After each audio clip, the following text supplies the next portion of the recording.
Community Redevelopment Agency Board meeting to order. If everyone could stand for the pledge. I pledge allegiance to the flag of the United States of America and to the republic for which it stands, one nation, under God, indivisible, with liberty and justice for all. Play ball.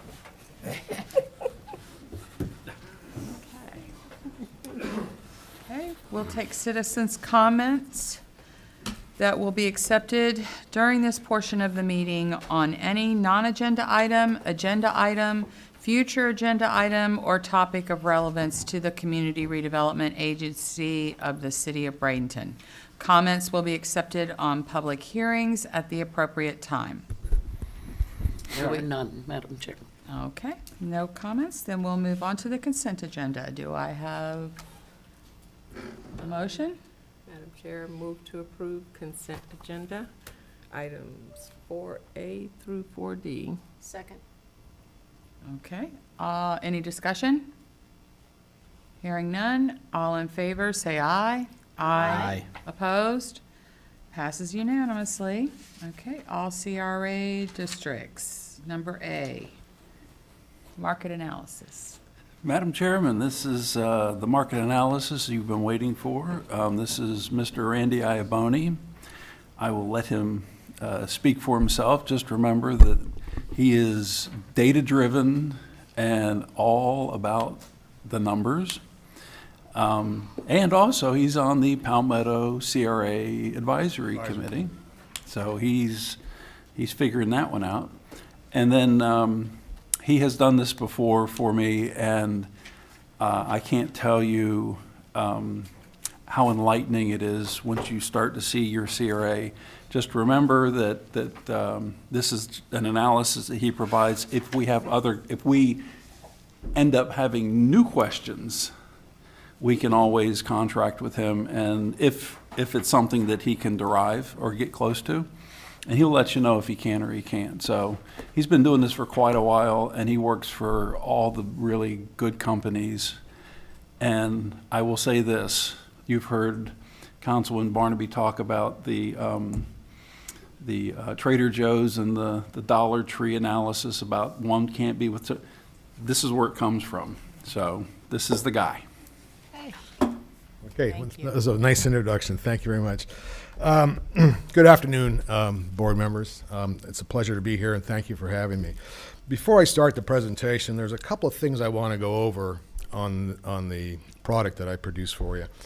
First of all, I believe I'm going to say this, but doing 3 studies together like that is mind-boggling from my perspective, because you have to crawl into the space and then crawl out, and they're all side by each. So at some point you may want to look at that as a package. It just seems to make sense for me, but I'll leave that as a topic for another day.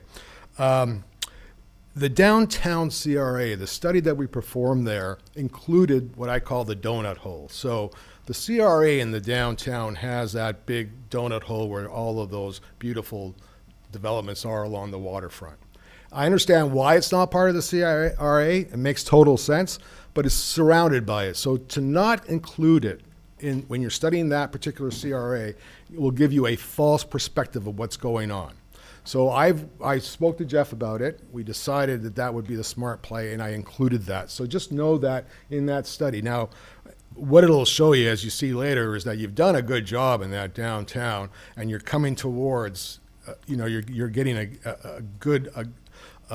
good result from what you've started already. So there'll be some insights in those studies that let you know how much further you can go or other things to look at. The other thing I want to talk about is rent stabilization. It's a term that's thrown out a lot in our industry. And when I speak of it, I don't include rent control. Okay? I think that is the worst thing you could possibly do, is put in rent control. So I see nodding heads. So I'm not going to belabor the whole topic, but it's really not a good way to go. It's short-term gain, long-term pain. The people stop investing, they stop repairing, it becomes a disaster. So please don't go that avenue. So when I talk rent stabilization, I'm talking lease renewal protections to make sure that everybody in the community is able to renew their leases without being forced out of their place. We can talk about registries and transparency in those registries, so everybody knows who's got places available, and what the rents are and so on. So I can go on and on about that, but it looks like you guys have a good handle. But there's mean tested support, exemptions for new construction so that they will build in the area and create housing. You're working towards some of this already. Capital improvement pass-throughs, so you can help with capital so that they can redevelop property and bring in the proper housing and new product. You'll see in some of this, there's some really old product that we have to deal with. The other thing, if you haven't had a chance yet to really get through the study, is I prepared it a certain way. So the first part of each study talks about where the data is coming from, how it's used, what to look for in the data. The second part of the study goes into population and every particular detail I can come up with for you. And in that section, the first part of that section also reminds you what that section is about, what the data is trying to show you, and then we get into the whole detail of the data. So if you want to skip some of those preambles and just start at overview when you get to those sections, that's where the hard data comes in, okay? Okay, so I've just did that, and I can start this presentation. So let me, I didn't realize I didn't realize that I couldn't plug into your system. We're not so fancy on the other side of the river. Randy, you can put one on top of the other, and it'll come through, so you, No, I realize that. Okay, just I can do letting it you that know. way. Okay, thank you. Okay, so the first slide, it's the second slide, deals with an overview of the three CRA areas. Each has a unique demographic, housing, and economic characteristics. And that will help shape your redevelopment approaches. So each community has something a little different in it, okay? Here, I'll take it. Okay, the housing, this is the Bradenton CRA housing conditions. So the housing conditions vary, as I said before. So Central CRA has an aging stock and limited multi-family options. The downtown CRA features newer urban-style buildings, and the Tamiami Trail CRA is more senior-oriented.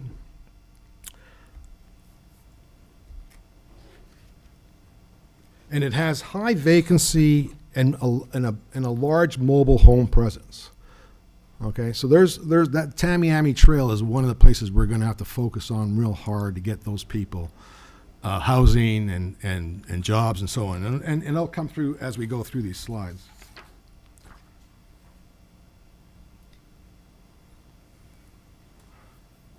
Okay, this slide is dealing with the income and wealth inequality. Income and wealth disparities are stark. In downtown CRA, has the highest median income and wealth index. Central CRA shows concentrated poverty and lower asset accumulation, and the Tamiami Trail CRA has a high share of households earning under $35,000. So when you look at the chart, especially if you're looking at that wealth income, you'll see that the downtown, there's wealth. Sorry, go ahead. Just like, KK, can you show them how to like zoom that in a little bit? Because You can't really see them. Granicus isn't working. The words, mine is don't up. even have it. Zoom Well, in. I can't get the attachment. There's- Yeah, I can't get the there wasn't- attachments either. There's no one.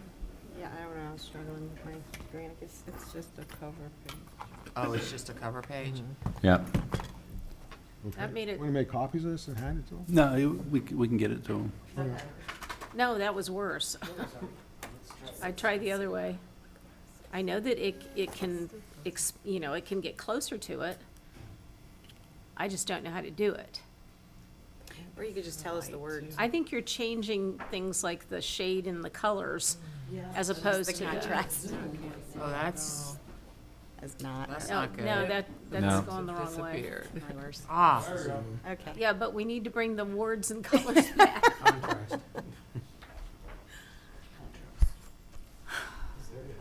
Yeah. I'm sorry, Mr. Ibony, I didn't, but the thing is if we can't read it, it's not gonna stick in my head. I can make copies. Well, I mean, we will get copies of this eventually, but,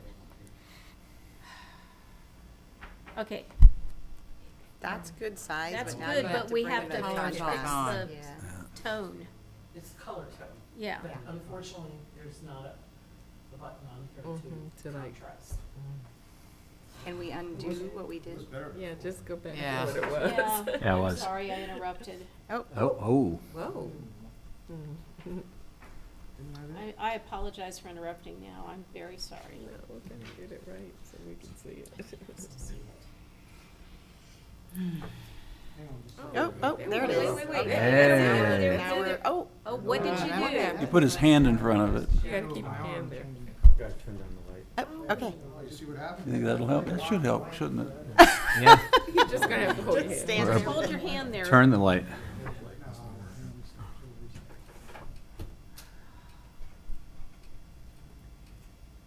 I really apologize for even opening my mouth, ladies and gentlemen. See it. It can be better. Now you got the true color, and then if you want to just tighten in on it, you do these two buttons.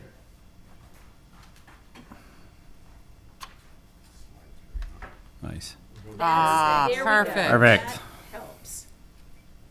well, kind of. Scooch it over, yeah. I can't see, but that's okay. Well, no, he can have those lights on, that's not a problem, Jeff. Okay. Fixed it.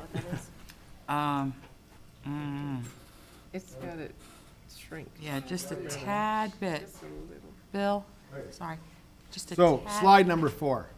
I'll start from the top. Income, wealth, and inequality. Slide 4 and slide 5 are going to go together. Can you see those numbers a little better now? I can Yes. absolutely see the Okay. numbers. Great. better now. So, You can't Sides read of that the one graph. on the margin is outside the. Well, that's wealth, On wealth and income, Yeah, wealth what is and the income. green? Median what? Ah, there. So, yeah, so if you look at okay, I'm going to get off the notes because you guys are following the drawing. So if you look at that wealth, income inequality graph, okay? So what that's comparing, the blue line's comparing the top 10% to the bottom 10%. The green line's comparing the top 20 to the bottom the top 20 to the bottom 80, okay? And the orange is the top 10% to the mid, which is about 50%. So you can see that the discrepancy there isn't too bad. It's pretty good. But you're looking at the low and high end, there's huge problems there. And that's throughout this whole thing. You know, if you look over at wealth and income, you'll see what I've got there is the net worth, disposable income, and median income. And you can see that in the downtown, there's some decent wealth in the downtown. If you look at the central CRA, it's not doing as well, and for sure Tamiami Trail isn't doing as well, okay?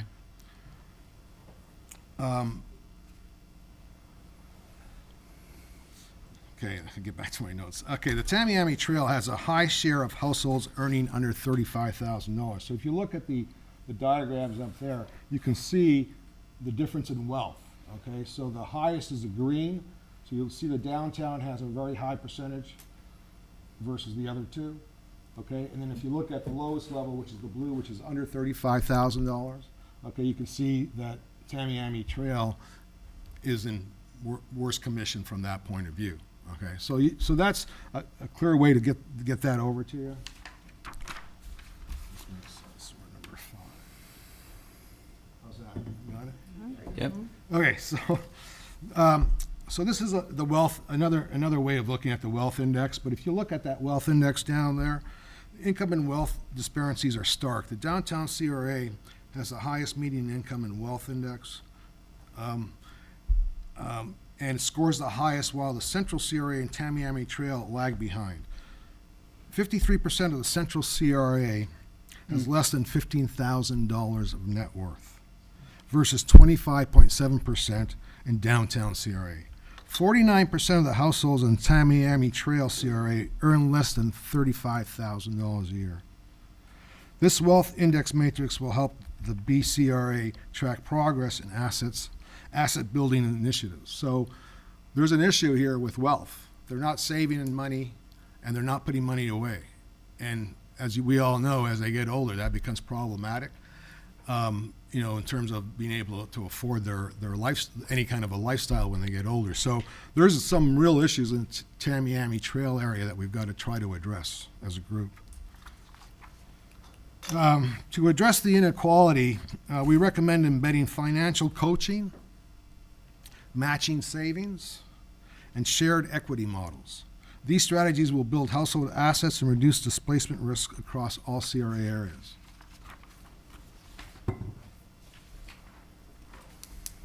The next set of slides deal with tapestry segmentation. In my opinion, it's the most powerful tool that they've ever developed at Esri for us to look at what communities are all about. They've been able to take all of the different matrices and paint a picture of who's in that area. And they name the group very familiar names like like this particular one here. There's groups in it, kids and kin, okay, which means it's those family households with young children in it, but also grandparents in it. So the descriptions will help you get a picture, but in those binders, or you can get binders, you got whatever your printouts are, in there's detail about each one of these groups, how much money they have, what they like to do, where they go, what they need. It's all in there. So please use that. I think it's a very, very, very, very powerful tool. So the first one I want to do is Central CRA. This is a summary of the information of that particular group. I'm not going to go through these in detail because there's a lot of information there and you probably can't see most of it. But the one thing I want to point out is that this slide comes with that slide. So these two slides make up the one slide that I wanted to present. Whereas here you can see the types of occupation that they're in. You can see how many people are unemployed, I believe that's what. Okay, and then this is their occupation, where they're working. Okay, all that data is in there.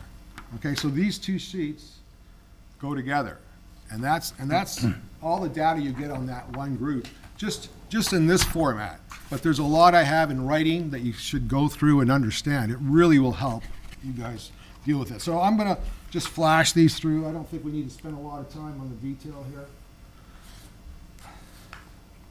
Okay, but again, you'll see the occupation types and all that. And the shading here tells you about how much versus the US they're into, how heavy it is, okay? So I'll do that one. And then the last one was the Tamiami Trail, same information. Oh, it's Side. upside, And now you have to flip it. Oh, wake up, Randy. Here you go, sorry about that. Okay, and then the other sheet. Well, look at that versus the other two. Look at that number, 14.8% unemployment. 19% unemployment for the age group, I believe, the age group of 19 through 54. It's a problem. So the tapestry, as a summary, this Central CRA is diverse and family oriented. That's what you get out of this picture. They're very diverse. The diversity in the communities it's tremendous. It's way higher than the average in the U.S. It's tremendous. It's a good thing. Downtown CRA skews towards retirees and moderate metros. So it's singles, these people that don't have a lot of money, but they're single and they want to live in a urban community. Tamiami Trail CRA is dominated by senior segments and single thrifties. So there's a lot of seniors in that pocket, which we know by knowing the communities. But there's a lot of singles that don't have a lot of money in that community. And a lot of them are unemployed. So it's a problem, okay? Okay, so I'm gonna move on. This is more of a breakdown of that tapestry, but you can see that the orange is downtown CRA. You can see how it's dominated just look at the names. Retirement Communities, The Elders. I mean, it tells you exactly who's there without you even knowing any detail about them. But you can see how it's broken up, and when you get through the study, you'll see there's lots of ways of tying all of this back into the programs that you're going to put forth. Okay, so I wanted to show you that. Where am I here? Here we go. Population and household formation are growing faster in the downtown CRA. So that's here it is, this area here. So you can see that our population is growing, which is great, but the household formation is growing at a faster pace. That tells me that the housing isn't keeping up with the population.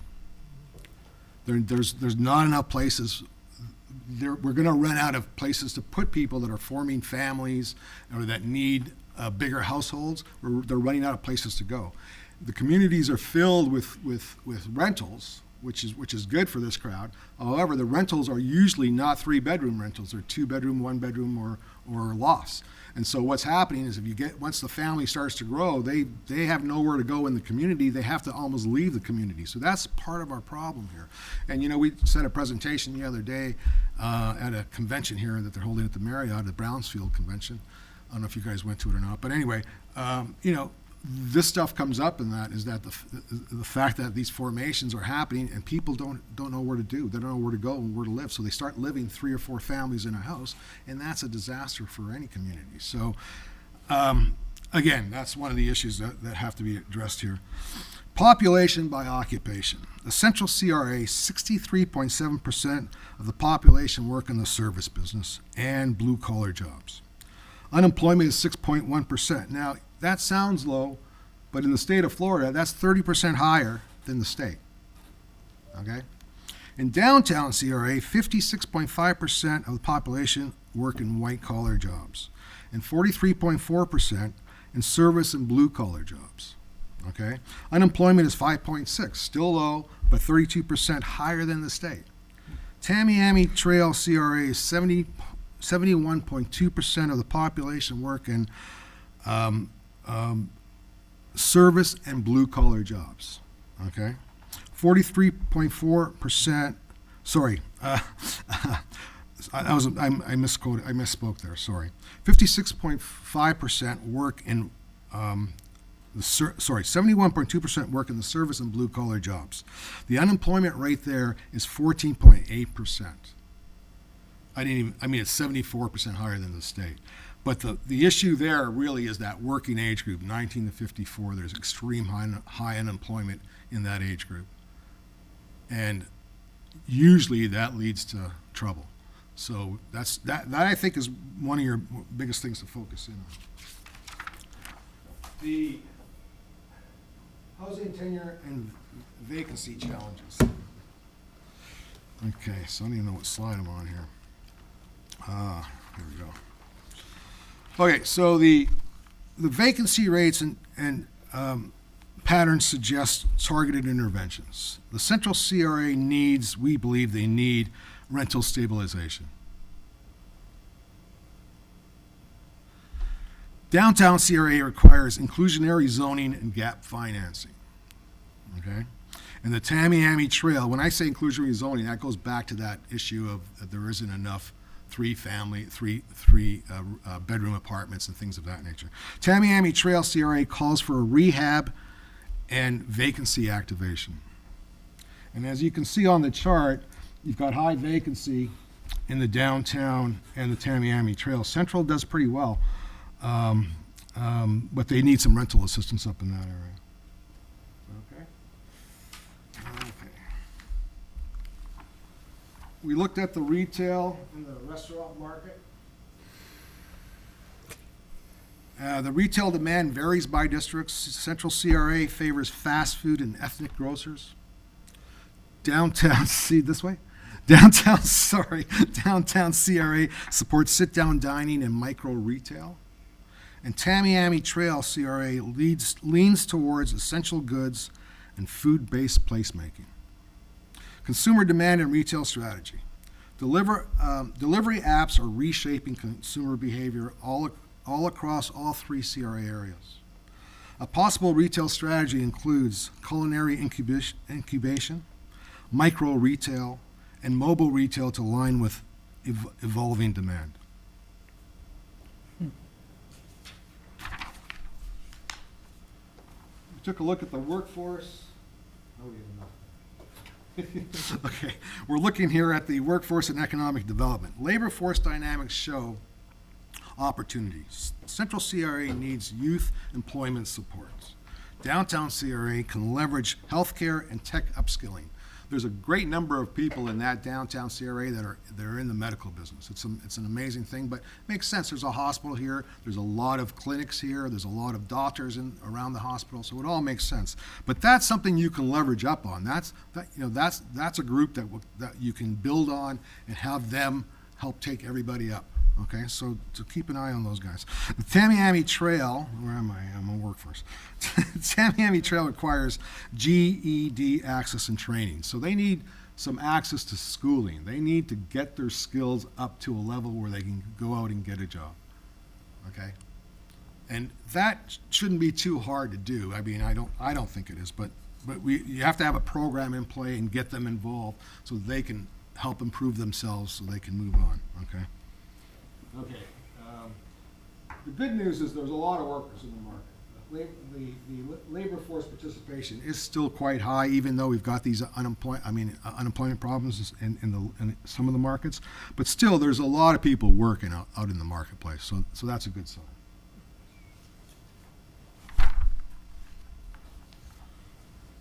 We took a look at the cultural identity. And the segmentation of that. So the cultural segmentation informs our outreach. So the Central CRA benefits from bilingual engagement. The Downtown CRA needs age-specific programming, and the Tamiami Trail CRA requires inclusive design for seniors. Diversity index is tremendous. Okay, I think the U.S. Average was 72 or 69 or 68, somewhere around there.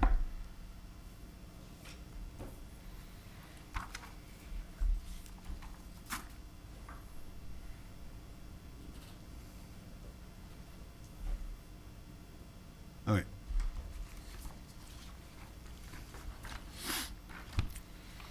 Each CRA has tailored priorities. The Central CRA focuses on rental stabilization and youth employment.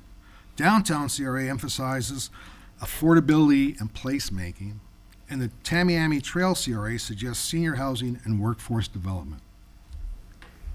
So on that chart, there's some suggestions of programs to look at, plans to implement, okay?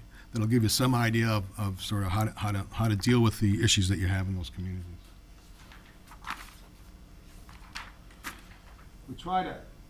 We looked at you as one big group, really, because you are, and I try to come up with something that was sort of strategic for all 3 CRAs because you're one body. So across all CRAs, we propose 4 strategic themes: housing stability, workforce resilience, cultural responsive redevelopment, and retail activation. These cross-cutting priorities will guide future investment.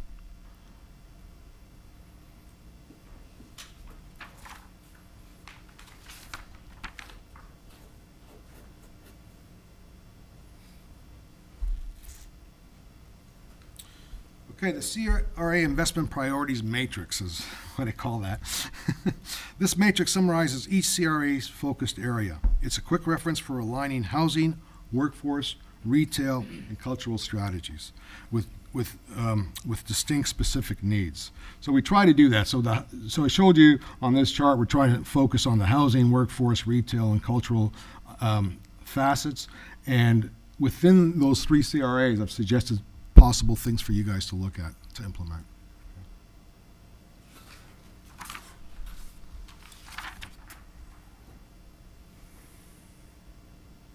Well, any good plan needs something somebody to watch over it and monitor it, make sure it's going the right way. So that if it doesn't, then you can readjust. So what I'm showing you here really is just the matrix. So to monitor progress, we recommend a dashboard tracking housing, economic, retail, and segmentation matrix. This will enable data-driven adjustments and accountability. So get out there, start a program, test it, find out if it's working or not. Now, some of these tests you won't be able to do for a year until they update data and so on. But it's good to know where you're going. If you look again, when you get through the detail of what I've prepared, you'll see in a lot of cases the 2020 to 2030 trends show us that we're moving in the right direction. You guys, I mean, I came down here blind. I didn't know what you were doing, how you were doing it, what the markets were really like. I came blind, but I'm looking just through the data, and I'm finding that the work that you've done in the past is working. And I'm seeing that in the data. And so you'll be able to see that also going forward when you change these programs and go back and take a look, okay? So it was noticeable to me, and I think it'll be noticeable to anybody who focuses on these matrix. Okay, so I'll leave that with you. And then the last slides, so I can get out of your hair. The call to action, the next steps. So to conclude, we urge adaptation of an equity framework, launch of pilot programs, increase engagement with community advisory groups, and quarterly monitoring and regional coordination will ensure sustained impact. And that concludes my presentation. Madam Chair. Yes. Mr. Iaboni, when corporations or larger business groups look at where they're going to go next and what they're going to do next, Right. this is the information that they look at. They look at the age demographics, they look at the discretionary income and income levels, and they look at what services are where and what is not there. Is that correct? Yes, but let me be more specific about how they attack a market. So let's say you're looking at Starbucks. No, that's a bad one. Let's say you're looking at DWS shoes, okay? They've been in business long enough to know what their customer base looks like and what they are. And if they're smart, they'll go all the way down to a tapestry and figure out which 2-3 tapestries are their tapestries. And when they figure that out, and they're going to go back and they're going to pull up a city's demographics and they're going to go, where are those people?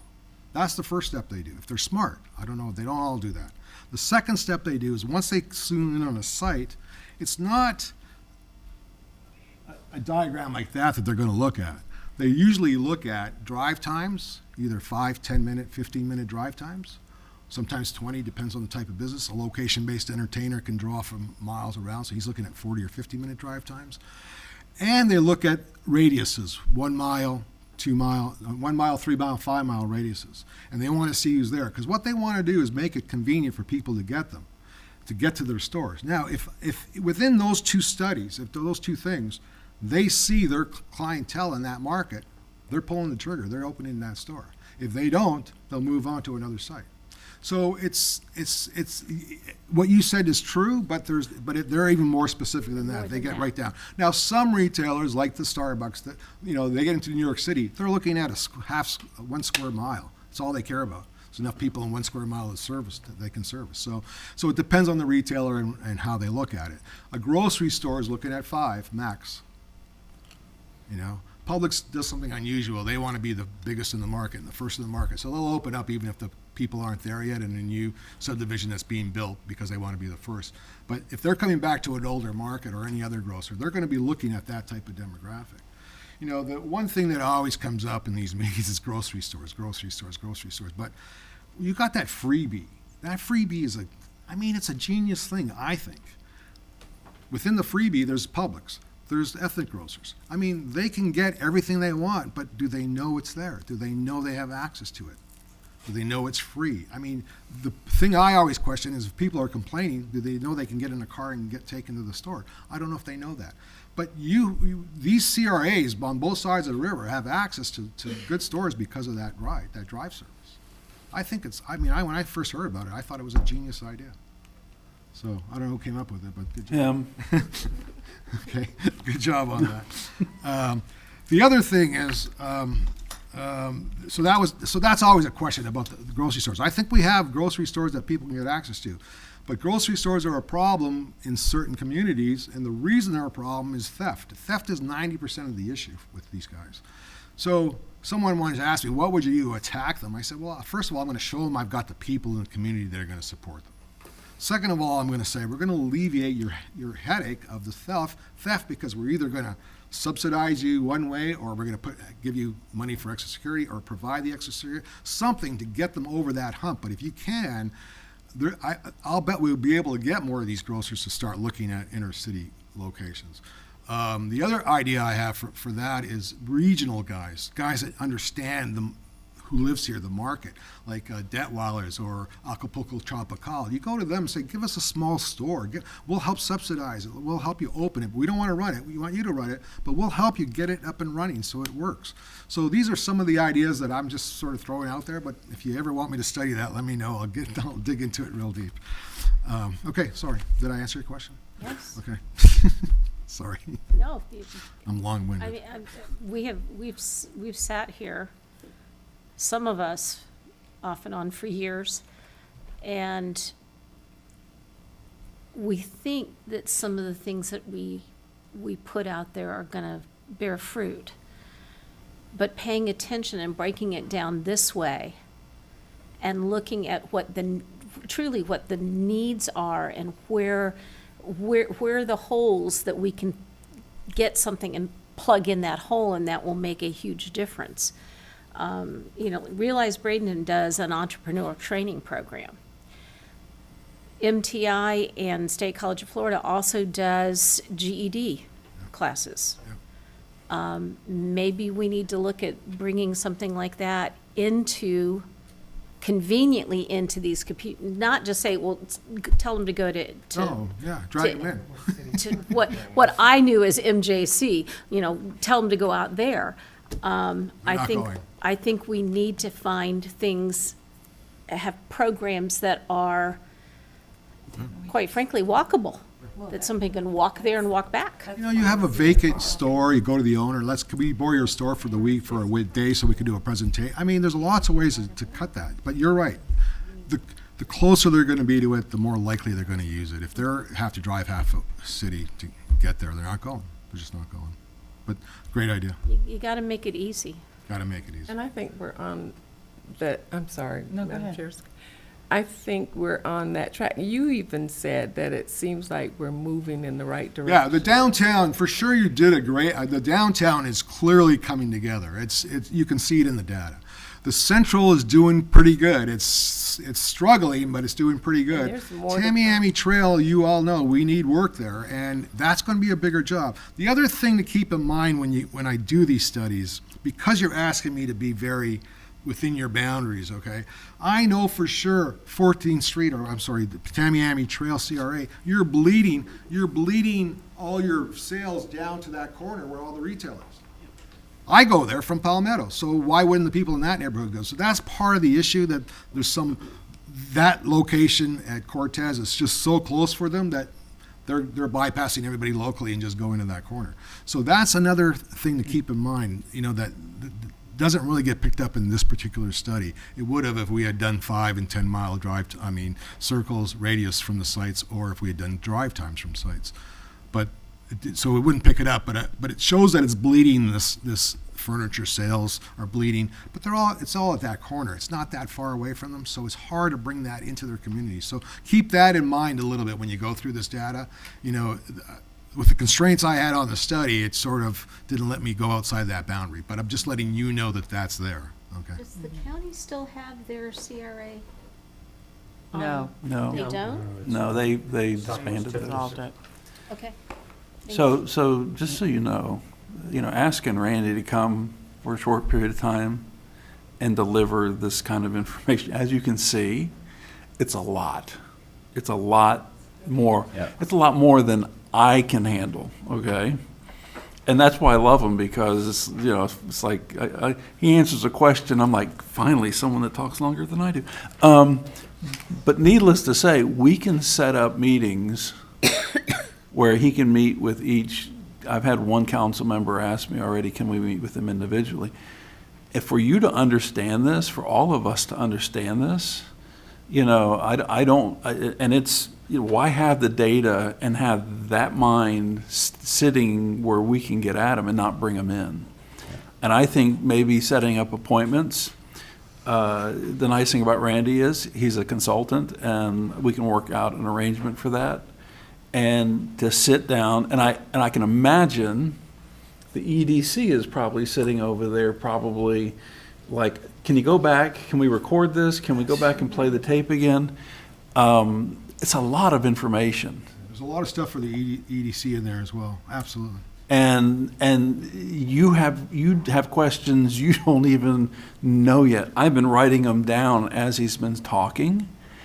And instead, you know, and in a group setting like this, it's one thing, but to be able to sit down and to focus in and ask the questions, talk to him, understand what he's saying, you might stop him and say, "What do you mean by that?"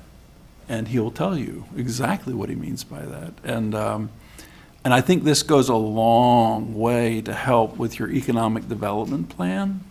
Because, I mean, this is a source. We're lucky to have him in Manatee County because he works nationwide in real estate, and he works with all of the people that you would love to see come to the city of Bradenton. So, so while you're asking your questions today, if you would like to set up one-on-ones with him, that'll help me out too, because I'll sit in those meetings, and by the time he goes through everybody, I'll have a better understanding myself of what he's talking about. Okay, but I want to imagine expectations. I took it on a project that's just consuming me. So I mean, listen, I'm a neighbor. I'm a homeboy. I want to support you guys. I think it's important for us that you guys work and we work. So I'm coming because I live here, not so much because I'm earning a fee. But I do want you to know I'm going to get slammed with crazy work for the next little while. So just managing your expectations. Okay. So first of all, with his schedule, working around his schedule, would you like to meet with him individually? Yes. Yeah, I know okay. where he lives. Apparently, you know he grows vegetables. And I'm sure that the EDC would like to sit in on those also. Okay. Okay. All right. We can be a good team player and do that. Are we done? I just Sure. I just had one quick question, and Mr. Iaboni mentioned it in the beginning. If we're roughly, yes, it's a fact, we have 3 CRAs, but Dr. J, if we're looking at 1,500 to 1,600 acres, and we're talking about, I was just looking and seeing that the downtown demographic is skewed, median age, and maybe because the elders and the retirement. And then we have Tamiami CRA that has higher unemployment, a younger demographic. If, and it seemed to be a point of contention with you to begin with, if we're looking at that area as a whole, I just wonder why we would delineate and look at, okay, if we're looking at a study that has wealth and savings, which is basically financial literacy and job training for the youth, and then why we wouldn't look at those 3 CRAs as one for that study rather than this set of problems, this set of problems, this set of problems. Those 3 sets of problems are all the city's problem. We had that discussion coming in to him doing what he does.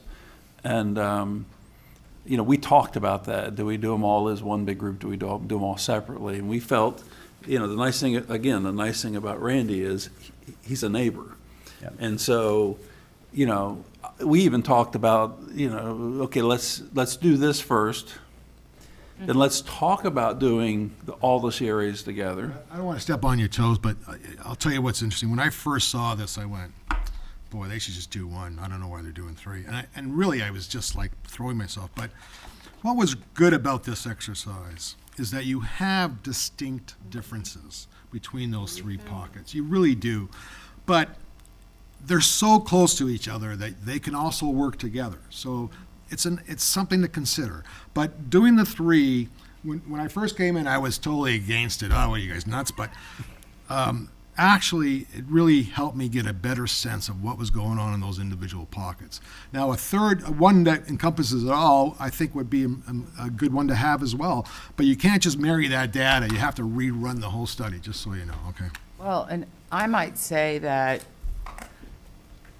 I almost wonder if we shouldn't be going outside the CRA boundaries and doing like the whole downtown core. I know that becomes a financial, but You know, like I always say, you ask questions. Randy and I talked about a citywide and you know, analysis. especially with the discussions of a fourth CRA coming. So I could see before we start doing just one, we get with the mayor and see if the city wants to participate. I know we've been having a lot of studies, but I kind of like this data and Kind of data. This is, I think yeah, a this local is, person- this isn't he's not a planning consultant. yeah.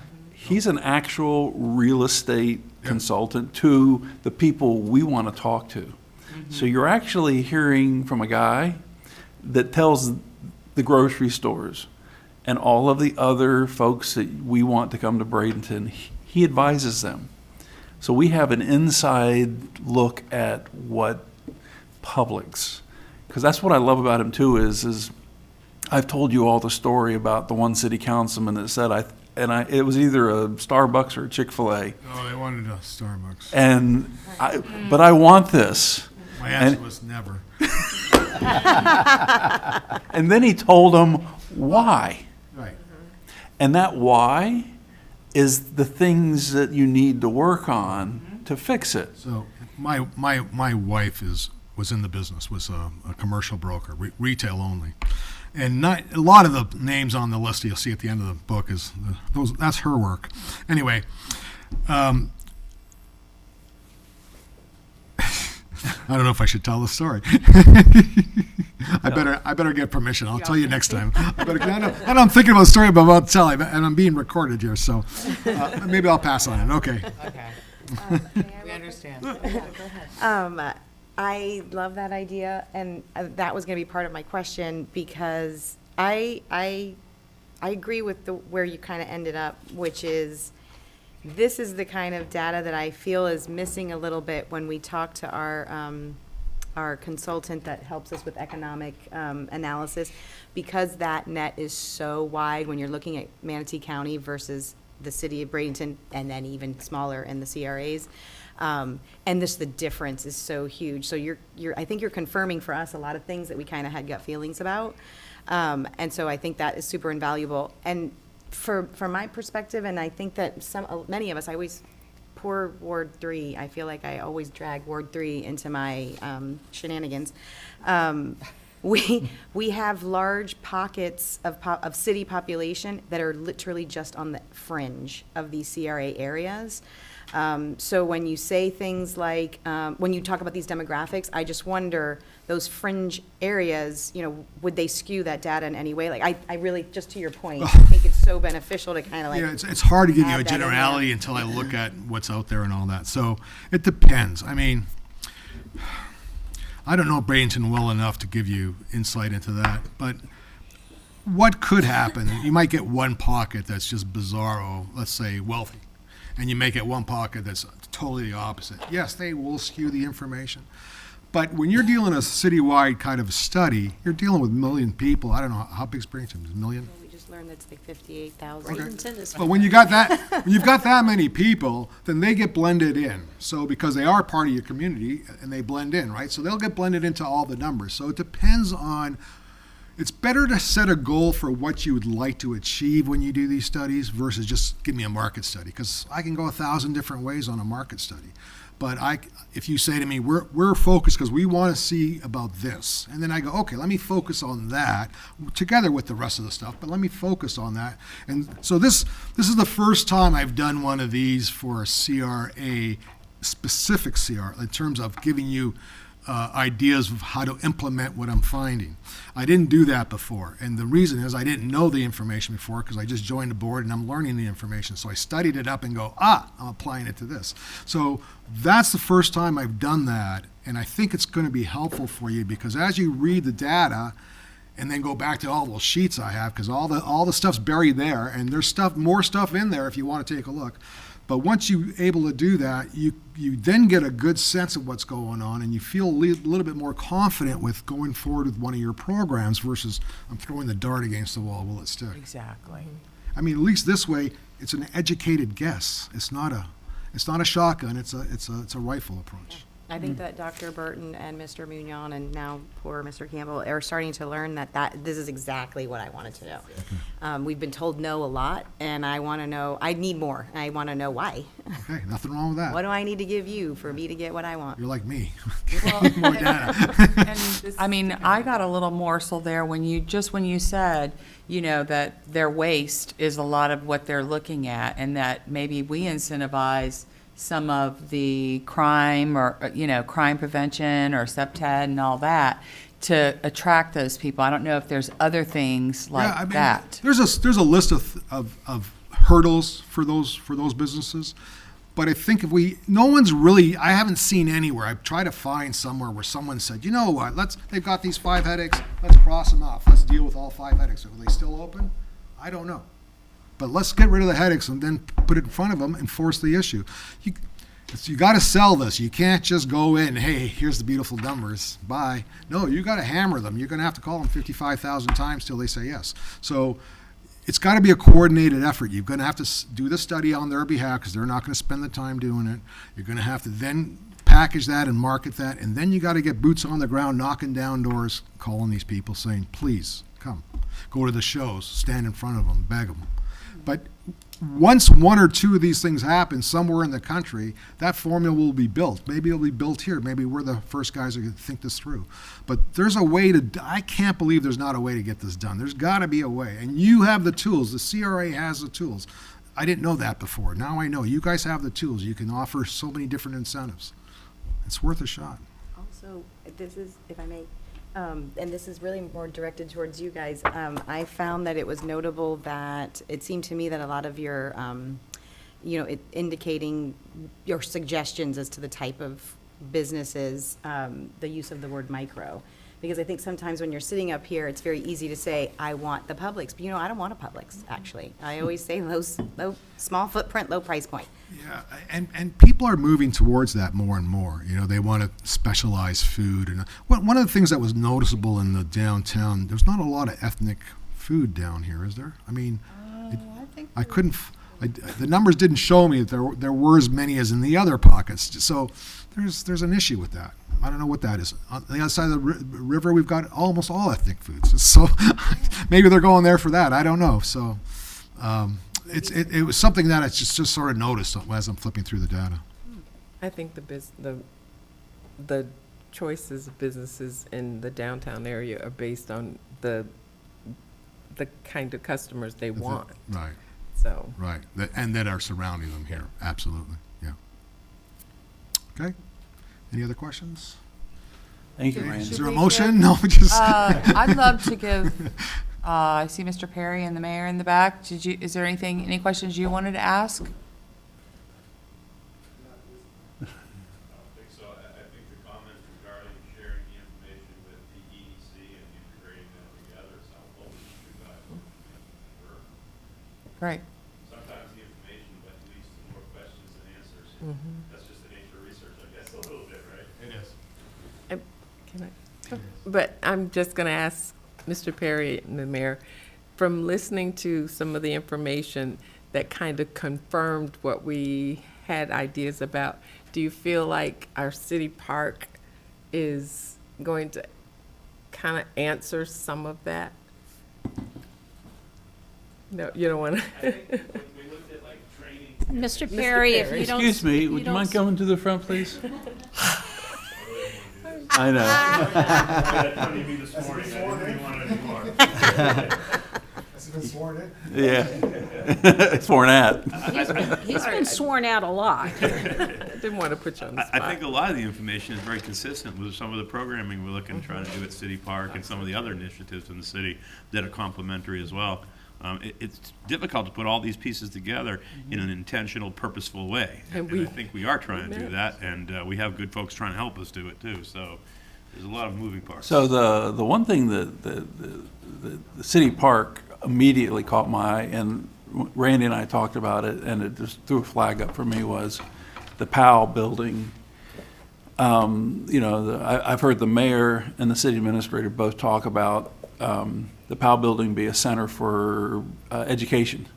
They talk a lot about pharmacy tech, and how much money that person, and how someone can go there and learn that. That's Tamiami. That is exactly, what he's saying, they go together. Underemployed people trying to get closer to being fully employed people. Well, and not just employed, but gainfully, with disposable incomes, which is another term that Randy used. And one of the questions that, if we were going to go deeper, which we're not, but was like, why is disposable income so important? And don't start. You can answer that later. Hey, I Mayor. can answer that Brown. now. Mayor, City of What's Bradenton. your address? Bradenton. In reality, the community center there will not be, that'll be the stepping stone to get to the next level, where ultimately all their pharmaceutical, nursing, construction, it'll be for, but that'll be the stepping stone to get to Manatee Technical College or other facilities around the county. And one of the things when we started this was working with the county to actually have 3 bus routes designated from there to MTC, while a lot of these younger people have children, but they can't leave those children. They don't have the means to pay for daycare. And that's why Early Learning Coalition will be involved. A lot of the other policies during the day with the school district will actually be helping at that time. It is a collaboration of about 11 different entities that is coming together.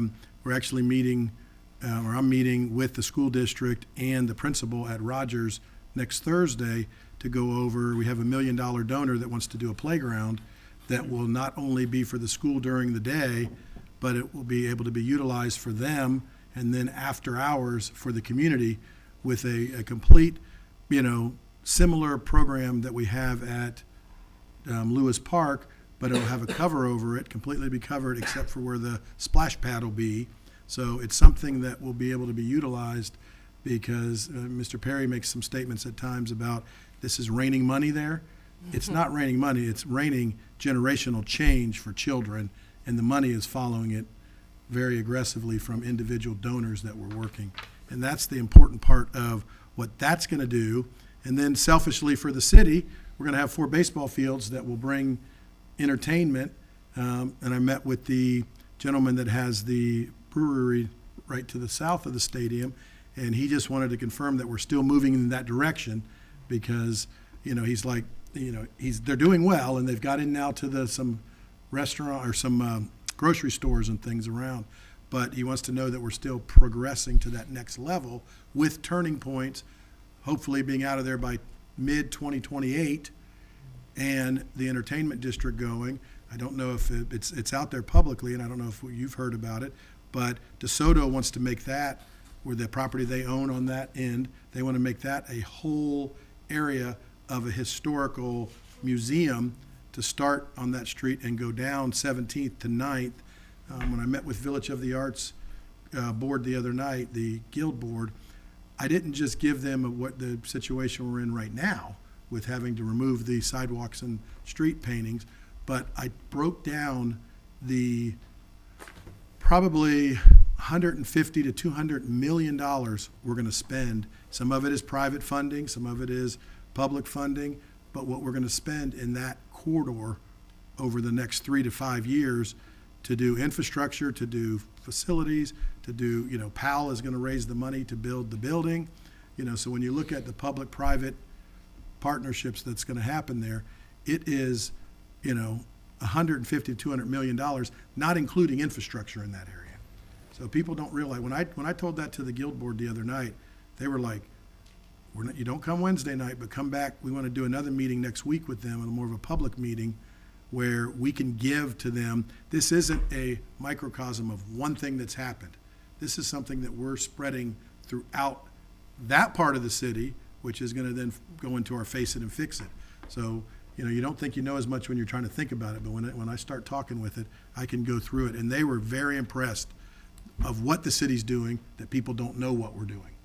And, some of it is just gonna take time, but it's really starting to come together. And I was just at Rogers Gardens pinning 10 young, new 5th grade crossing guards and safety patrol. And they were excited, and I talked with the principal again there. And, it's, a lot of it is, I don't want to wish 5 years away of our life, but 5 years, we are going to be a totally different city, and we're going to be a safer city. We're going to be a more clean city, and in a lot of other ways that are going to change the direction of generationally for kids that need us the most and everyone else. So, Thank you, Mayor. most of you know that, but that's what we got to get out to the public. So, and we do realize that we're going to spend about $50 million to start that project there, which it's going to cost that as we go forward. But that's stuff that our financial group will bring to us in the right time. Where's Ms. Perry go? Believe me? He's going to work on the money. He dropped and crawled. Ran all out the that door. stuff. Yeah, I was gonna say, he ran from it, but people don't realize, we already spent $5 million to buy the Tropicana property, but to build the public works and stuff, that stuff's all coming together, and it's gonna make a huge difference for the future, but, none of us wanna wish 5 years away, we just wanna get stuff done over the next 5 years and live to see it. Does that answer any of the question you asked, or was that kind of good for the public and anybody that watches? Absolutely. Well, Thank I you. learned some more stuff on City Park, so that was good to hear. Yeah, no, it's hard because I didn't know about all we're of that. we're going to have workshops and going down, but we're trying. There is so much infrastructure stuff that we're talking about, and I've got 7 iterations of locations of stuff, because every time you look, it adjusts a little bit. But the fun part to see about it, because we meet weekly, every 2 weeks with the whole group, but weekly because you're talking about 3 different entities. You're talking about stormwater. You're talking about everything that's happening. And then when this donation that's coming up for the playground, and it's like, okay, how do we leverage that into it, but it'll not only help the school kids, especially kindergartners to 3rd grade, to play in that, where now if it's raining, they can still go out and have some pride in what they do, then have a splash pad right where they can have parties. Then, oh, by the way, how many elementary schools have gyms and turf football fields right next to them that can be used all day long? Well, I only know of one elementary school that has a gym next to it, and that's Palmetto L, because in the collaboration, when I was president of the Boys and Girls Club, we did the collaboration when Palmetto L moved, and part of the agreement there was that they get to use the Boys and Girls Club's gym as that. So that was a 7-person collaboration, and the person sitting to my left, if he's still there, yeah, he's still there, had a big, huge part in that, and going through all the legal stuff that we had to do. That was a nightmare, but it was the best nightmare we've ever had, because we're building off of that collaboration with the school district, and they see it. And, you look at what you're gonna give the younger kids an opportunity. Do I wanna play on that dirt field, or do I wanna go play on that turf field that I may be playing football on Saturday on as a PAL participant? And, it's not just football, it's soccer, it's lacrosse, it's cheerleading, it's girls flag football that you'll be able to do. And that will be the public-private partnership, and really public-private partnership, because you look at the entities, and that's why it's so exhausting and fun to see what we can do. But we can't talk about it privately at times because of sunshine. But, we are going to start having a lot of workshops over things.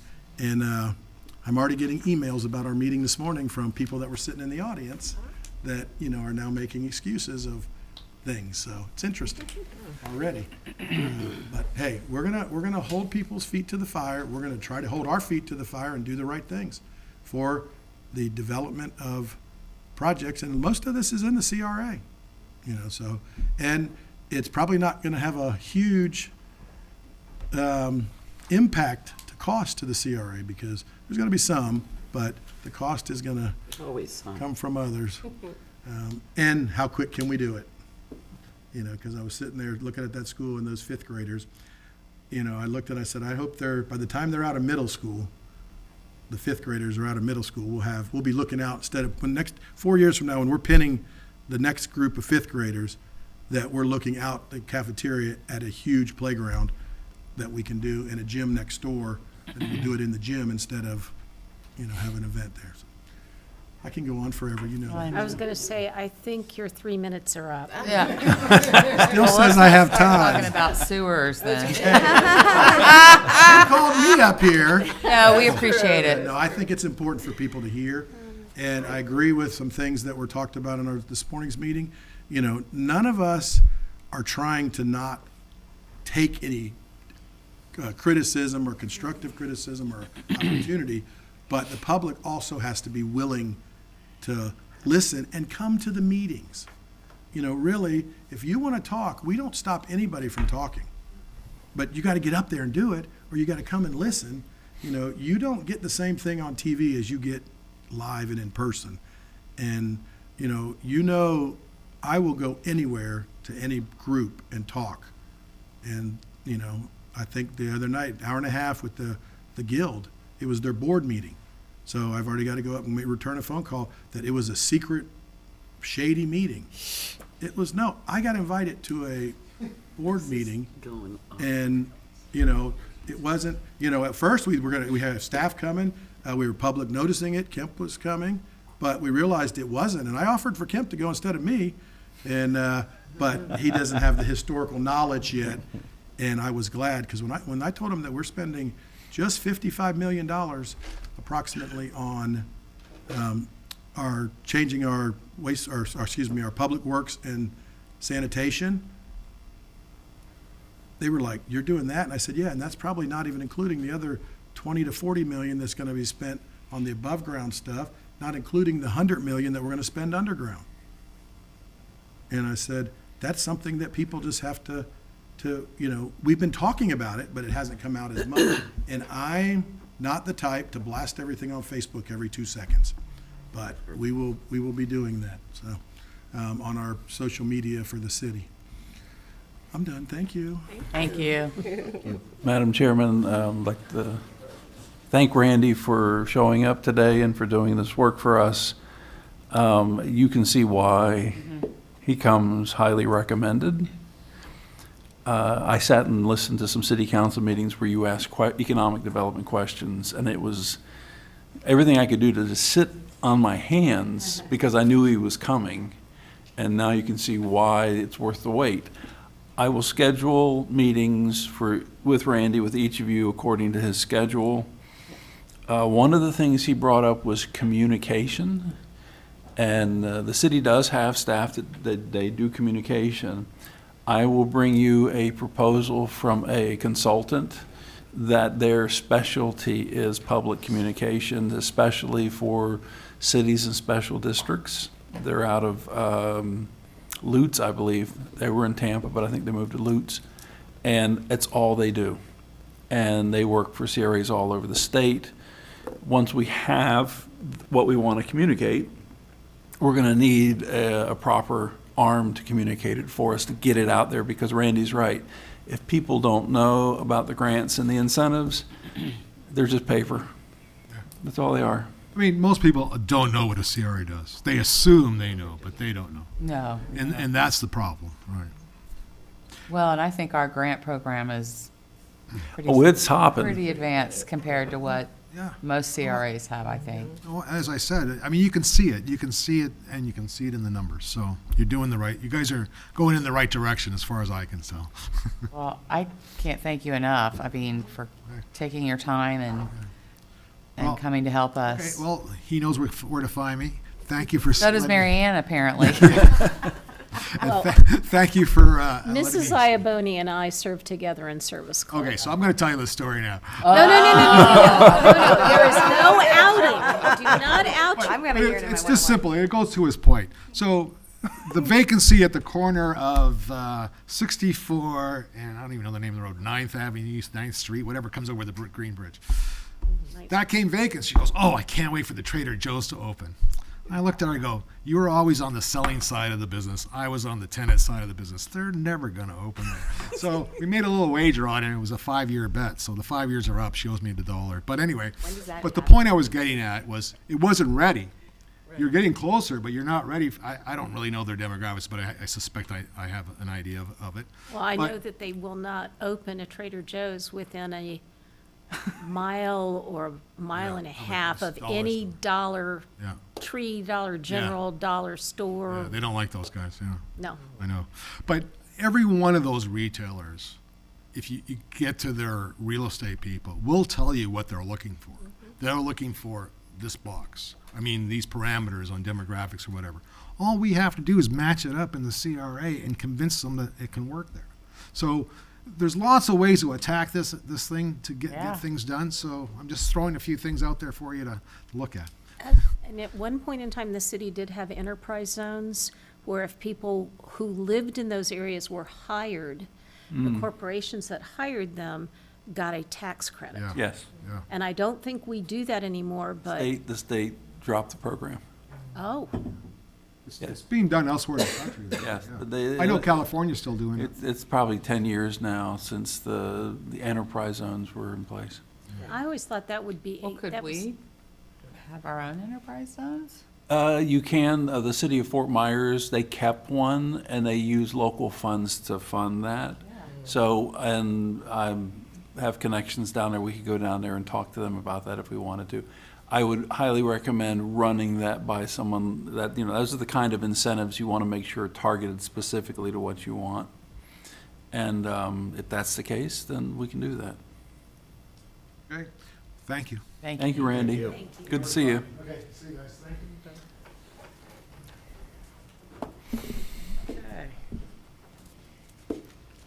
So, Madam Chair, Yes, sir. if it's okay, if we can swap Everybody take a breath. for, 6B to 6A.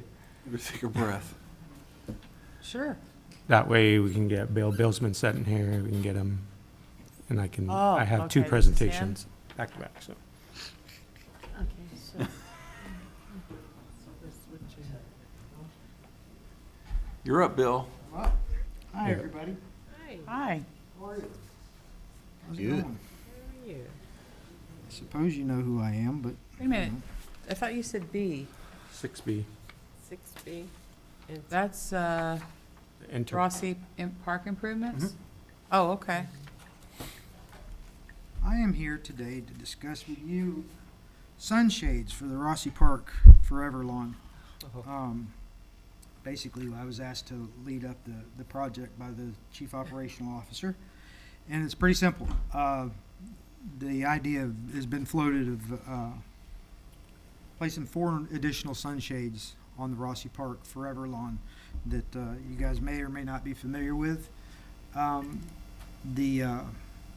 Oops.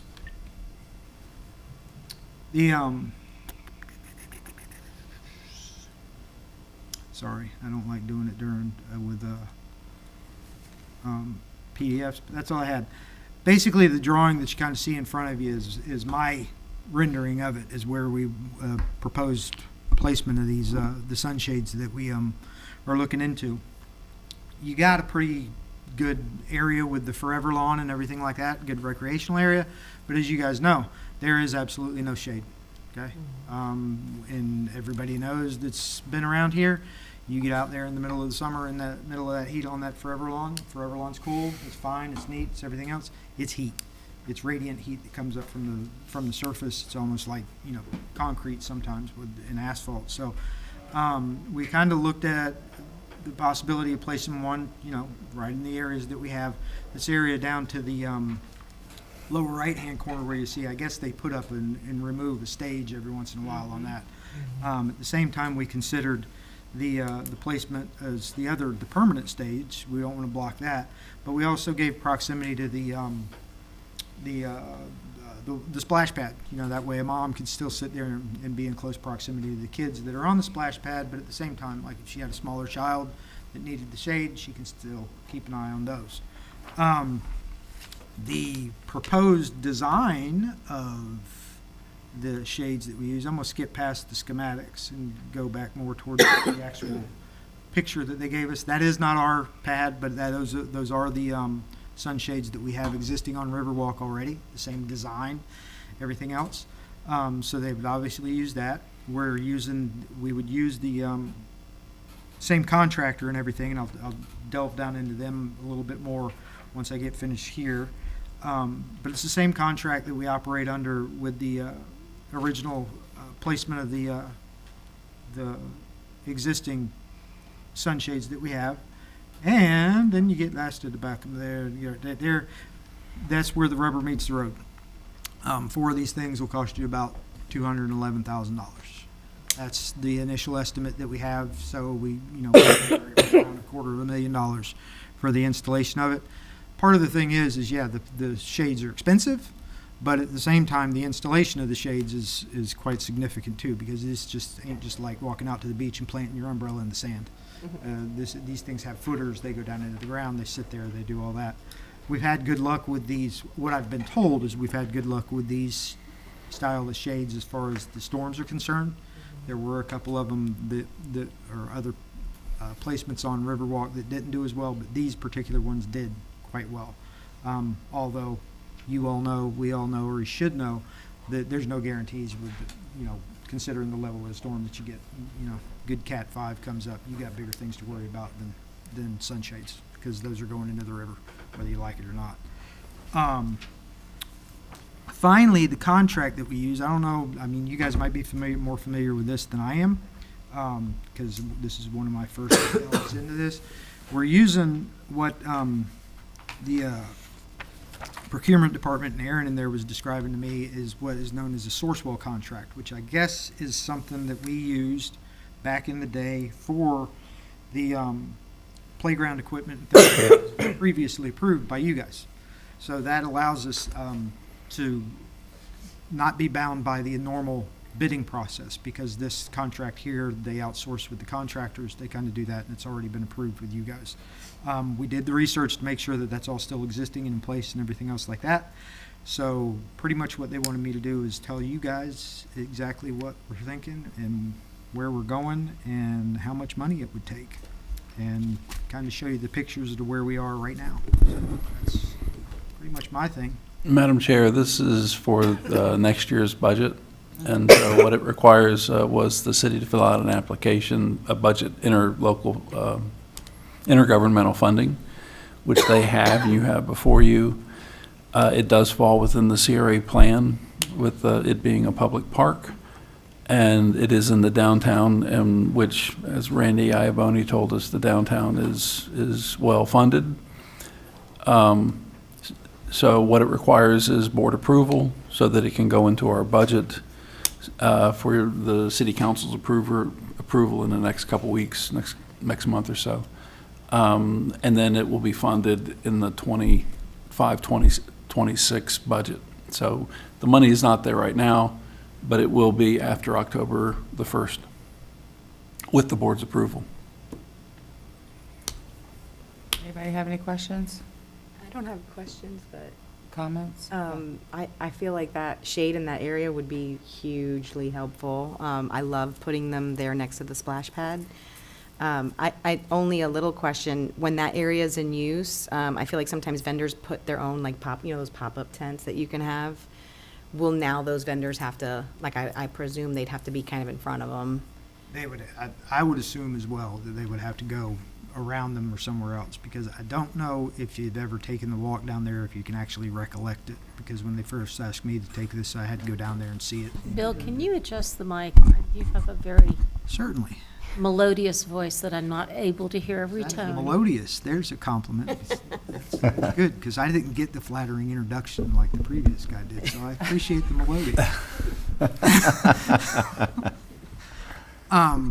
Yeah, I would imagine, and that's one of the things I was looking at, because when I went down there, they did have something set up, like the temporary thing that somebody had even, within the existing ones that we already had, they kind of rearranged and everything else like that. So I'm assuming that would be something that would go through, when they plan those things and plot all that out, because these things are fixed structures. Right. They're not as nearly as massive as the circles that I've got shown on the drawing. they're not as big as you see, because they probably, like a little cabana thing like that, and they said they're not as intrusive as that drawing shows. Unfortunately, the guys were gonna give a rendering to us by the contractor. They just hadn't been able to get back to me yet on that. So the circles is what we have. So I don't think it would be as big of a deal, but yeah, they would have to kind of go around those, because those are fixed structures. I mean, they're in the ground and they're stuck in there, so. Is there going to be seating or picnic tables under it, or is it just the shade structure? That was in my discussions, just when my meetings with Lance, when we talked about that, not really, and even the mayor, because even like the facilities guys and everything else like that, you talk about getting things like that, once again, mitigating storms and things like that, starting to move stuff. You don't want to fixate it or anything else, so it's just going to be kind of like that shade, much like they do have on the Riverwalk, because there's some of them that I noticed that didn't have any seating under them. You can just kind of stand there. But this especially, I think, this is just my opinion, with being on the forever lawn too, just, take a blanket out there and sit on it, that type of thing. My other thought too was, having been down there during the concerts in the park, that the sun really is coming from the west. And so I'm wondering about if you're going to really have that effectiveness being over there. Well, what you got to But remember, then and this Bill- is one of the things that we kind of kicked out around, especially on that drawing. First, you have that other stage that isn't depicted on the drawing, that apparently they take up and Yeah, depending yeah. on things like that. Then you have the western stage, which is the permanent one. The one thing that you do have to think of is a lot of people think sometimes when it comes to the sun on a strictly east-west basis. Rises in the east, sets in the west. The other thing that you got to consider is the north-south, okay? This time of year, the sun's right there in the sky. Depending on that time of year, it can be over there, it can be up there, because obviously the seasons, I know the sun doesn't move, we do, but you get my gist.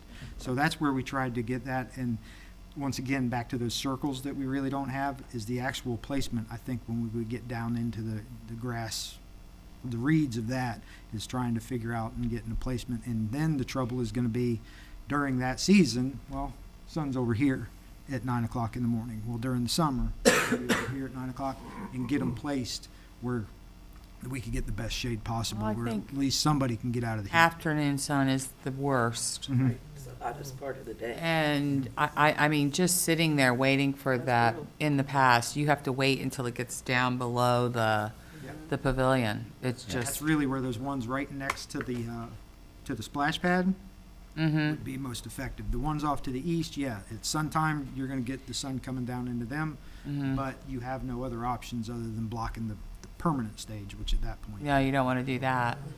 But I'm wondering if you'd want to do them at the other end of the elliptical, Well, that's where we run into that other stage thing. We're running out of space. Oh, that's right. We're running, yeah. we're just running out of square footage is all we're doing. So those were basically, we had kind of this discussion going, yep, that's it right there.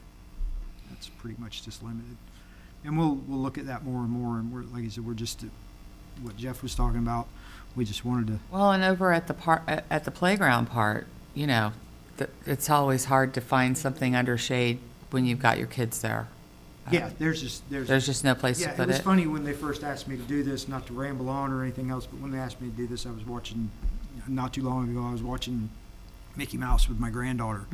And what they were doing in the show is Mickey and all his buddies, they were working with the city to build a park. And Minnie Mouse kept saying, the park's great, the park's great, the park's great. You took down all the trees, where's the shade? Oh, no, we don't need shade. Well, the kids came out, sat down on the slide and went, it's too hot. Oh, yeah. Too hot it's what my daughter says, my granddaughter says all the time. It's just, I can't slide, it's too hot on my butt. And yep, if you get out there at 3 o'clock in the afternoon, it'll fry the buns. So we don't want to focus on that? What? Okay. Frying buns? No, I mean, not frying them. Not fry, yeah, that's, Over the playground equipment. Madam Chair, Yeah. CRA is here to decide whether they want to give the city funding for it. Not to If, tell them what to do. if the city council members want to talk to the city about where they place them, that's city business. Okay. Thank you. But that's, yeah, that's all, like I said, we're at that beginning stages like he alluded to, so that's where we are, and we got the initial. Okay. We're looking for a motion to approve the application so that we can fund the city for their request and they can make those improvements. I Have a would, motion? I would move to approve the interdepartmental funding application from the city administration for Rossi Park improvements in an amount up to $250,000. Second? Do I have a second? Second? Second? All in favor, say aye. Aye. Thank you, Madam Chair. Opposed? Passes. Thank you, Bill. Next, we're going to talk about purchasing land, and Mr. Monopoly here is going to talk to you about it.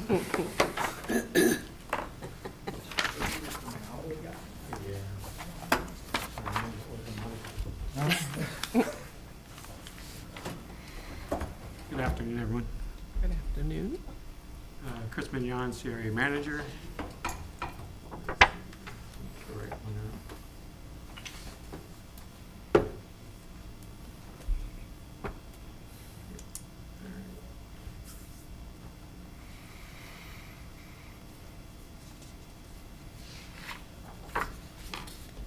All right, so this has been some time in the making.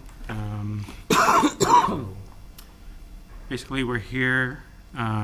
This presentation, this slide deck outlines the proposed land acquisition for 1001 9th Avenue East. The following presentation will detail the project, its important and future uses. So the project involves the acquisition of a 2.5+ acre parcel located at 1001 9th Avenue East in Bradenton. The seller is the Tropicana Manufacturing Company, Inc. The total purchase price for the parcel is at $900,000 with an initial deposit of $25,000. The parcel is a strategic acquisition because of its location in the downtown CRA district and aligns with the CRA plan. The property is urban commercial core zoning, and it's beneficial to allow residential development. The size and location of the parcel offers a significant opportunity for impactful affordable housing project. Once acquired, the CRA will integrate this parcel into its redevelopment strategy. Options range from placing the property into a community land trust to ensure long-term affordability, partnering with developers for affordable housing development and construction. The CRA also can pursue direct development of affordable housing units or hold the property for future projects as well. So that's pretty much my presentation for this. If you have any questions, I'll be happy to answer them. Do we have an appraisal on this? No, we don't have an appraisal on this.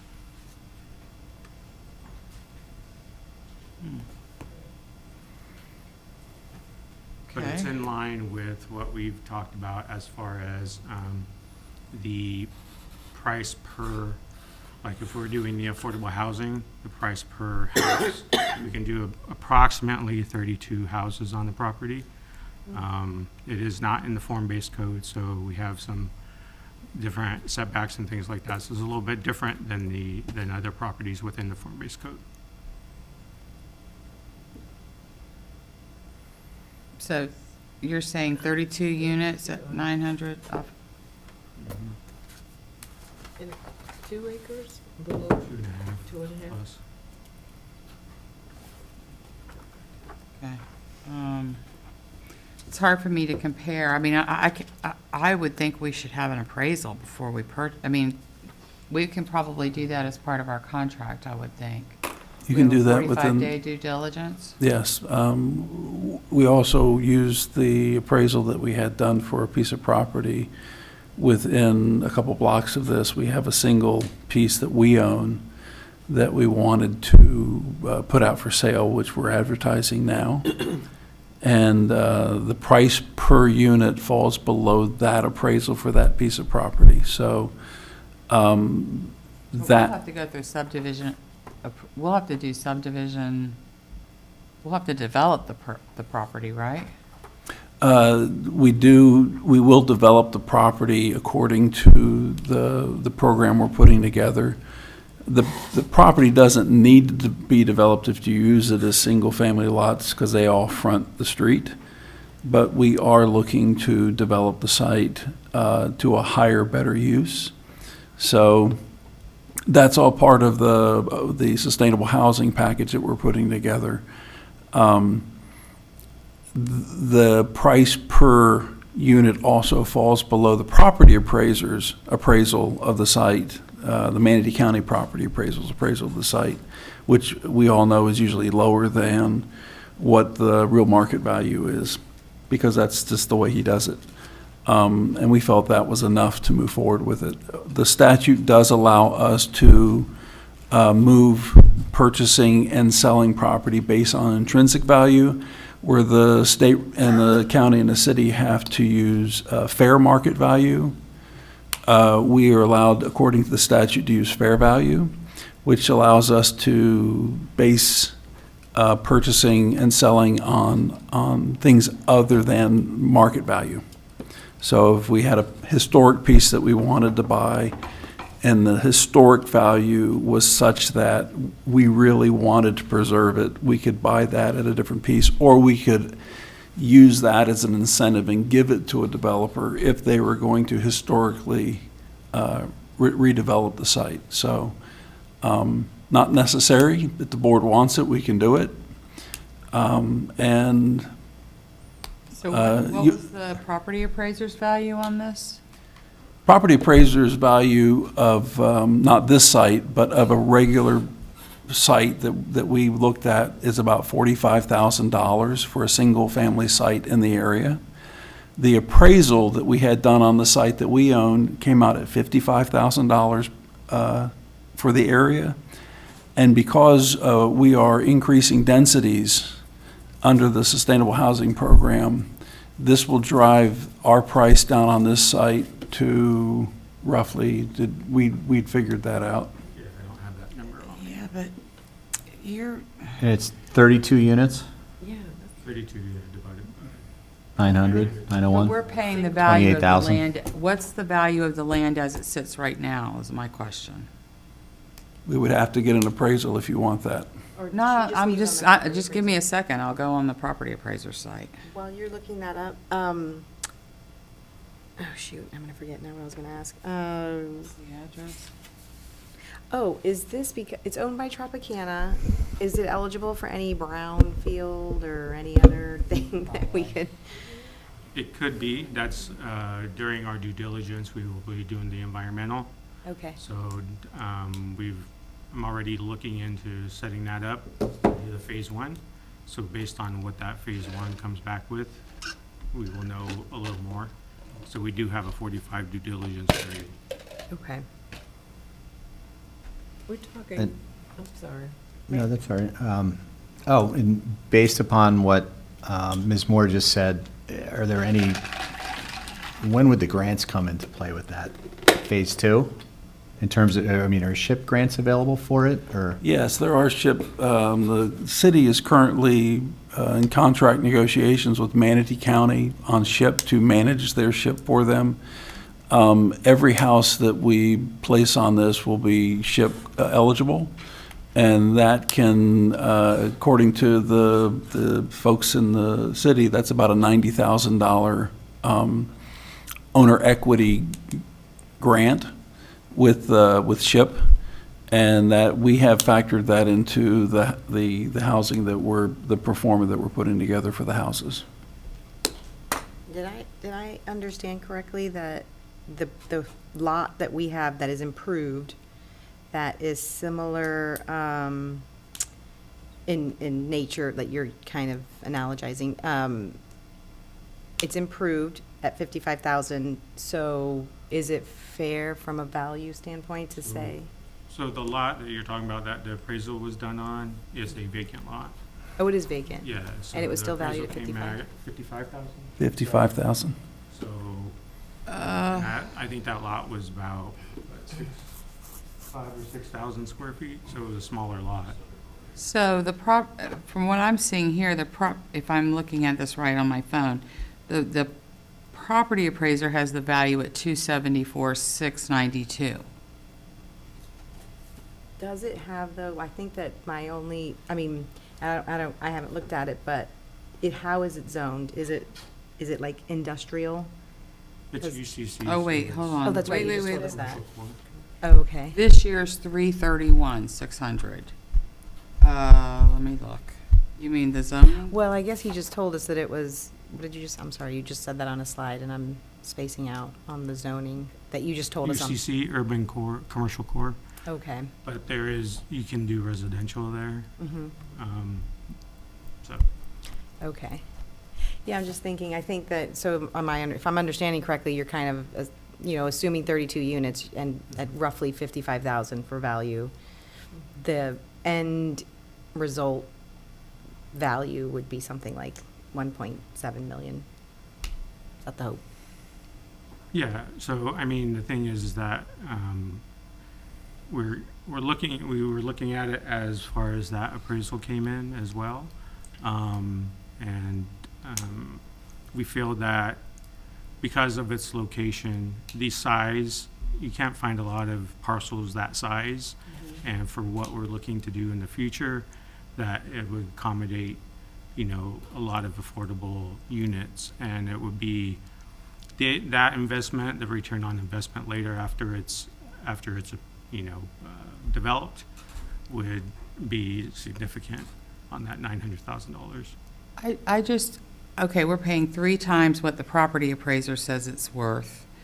I just would feel a lot better if we had an appraisal. I mean, we've got to be good stewards of the money, and I know as a government, we always end up paying more than what the average private citizen would, but 3 times, without any, I think that's a pretty high price. Is it, Madam Chairman? Yeah.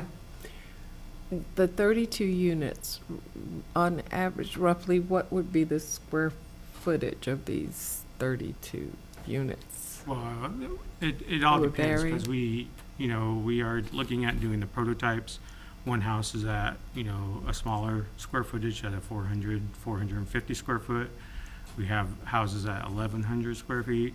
But then we're also looking for like a bigger parcel like this. We can look at those, what Randy had talked about. We can look at those bigger units, those 3+2 kind of units for more family. Yeah. So, it could be a combination of different sizes of units or different square footages of units.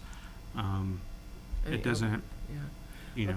Because I was thinking, even back from just the information we got a little earlier, it seems to be a need for larger,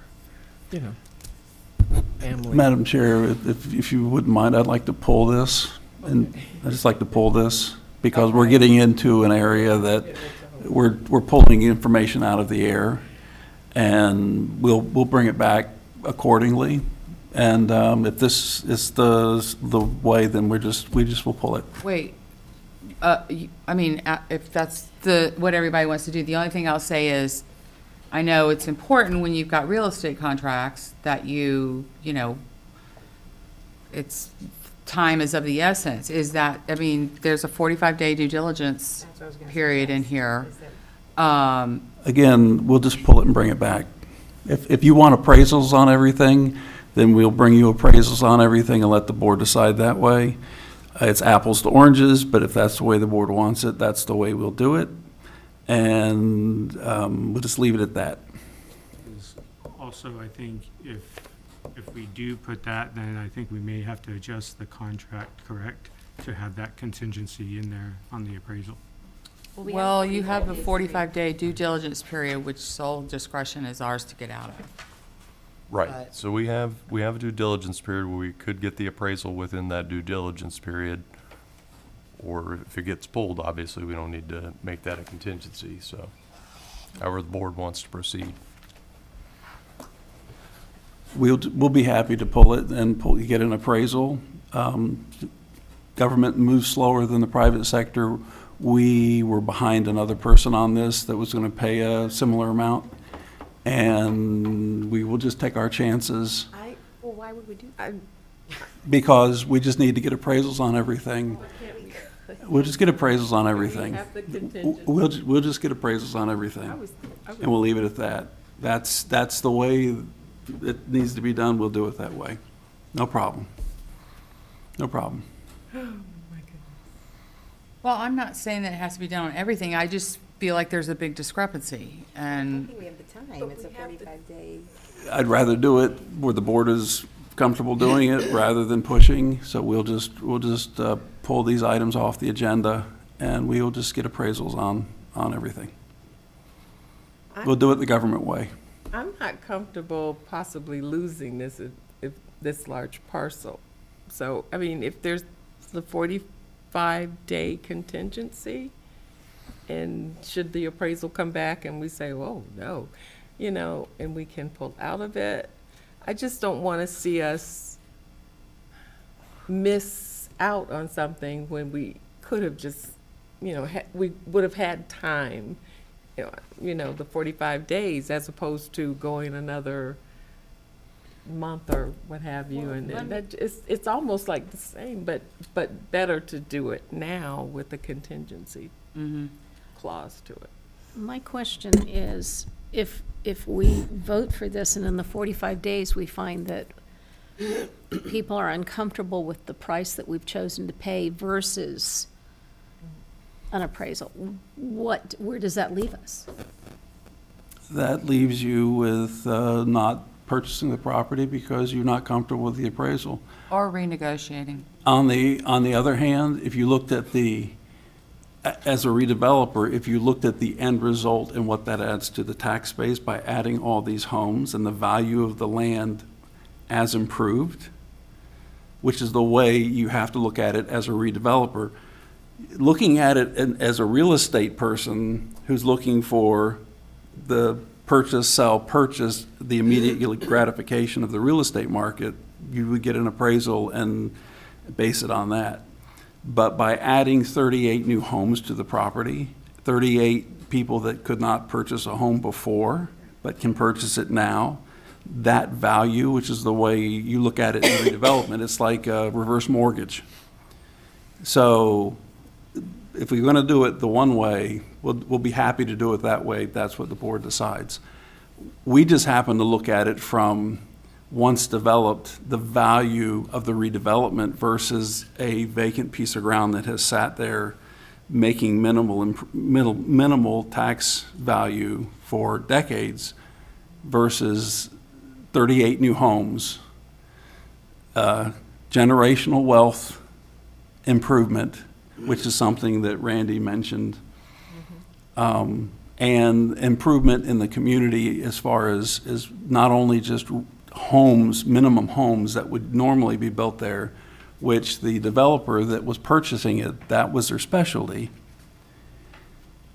We're talking about higher quality homes for workforce housing, for people like police officers, firefighters, teachers, nurses. We'll do it however you want us to do it. I feel like we owe it to be good stewards and not to overpay. I know we're going to pay a premium because we're the government buying it, but I just feel like, I'm sorry, I can't take out that I'm a realtor and I have to look at the value of something when I buy it. I can't take But it we out. also have to think about what this is going to be. Well, it still will be, it doesn't, to I me, mean- that doesn't affect. In a way, it'll make it better if we can buy it at a more reasonable price.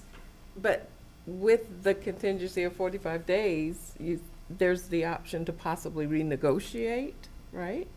No? Always. Or just You say have to no? talk to Well, if the I may, owner of the property. Oh, is that who owns it? If I may, and Mr. Russo, maybe some guidance. It seems like a choice could be to go ahead and approve the contract as is, knowing that we have the 45 days. Within that 45-day period, Mr. Mignon and Dr. Burton can meet with us individually, procure any other there's going to be other due diligence. Who knows? That's the purpose of due diligence. We don't know what kind of can of worms we're getting into. And then after the results, within 45 days, I think we'll have another meeting. So we can take, we can take board action to say, no go, we can't sustain this, or, I mean, really, not just the value, but I feel like we're gonna have to do some other kind of due diligence. And That's correct.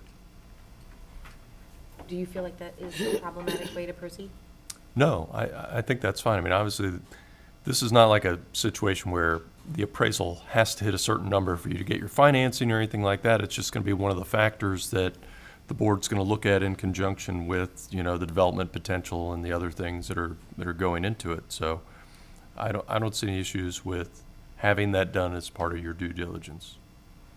I mean, if we're trying to get affordable housing, I mean, a big part of is the land acquisition. And so, to me, I just think paying 3 times what the property appraiser says it is worth, But we have 45 days to decide if we're going to pay 3 times that. I haven't even looked at the other one. I don't know what it's assessed at. I mean, but. Well, I'll entertain step a out motion. there. I'll step out there then. I'll move to approve, and I may not word this because it's not as written here. Move to approve the vacant land purchase contract with Tropicana Manufacturing Company, Inc. for the property located at 1001 9th Avenue East, and authorize the CRA chair to execute any documents necessary not to close the transaction before 45 days. No. I'm not a legal eagle. No. I think we can just authorize the execution of the contract at this point. That way, it will come back to the board during due diligence for further direction. And then So moved. I'll second that. I think then we can have further discussion. Right. Okay. Any further discussion? No. All in favor, say aye. Aye. Aye. Opposed? Passed unanimously. Okay, are we doing the next one? Yes.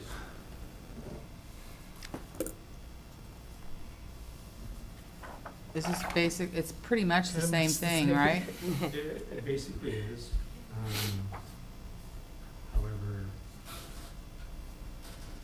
Cheaper? if you look at the property appraiser, the lots are within the $50,000 per lot. Also, some of the lots are a lot bigger than the other lots, so we'll go forward with this one. So,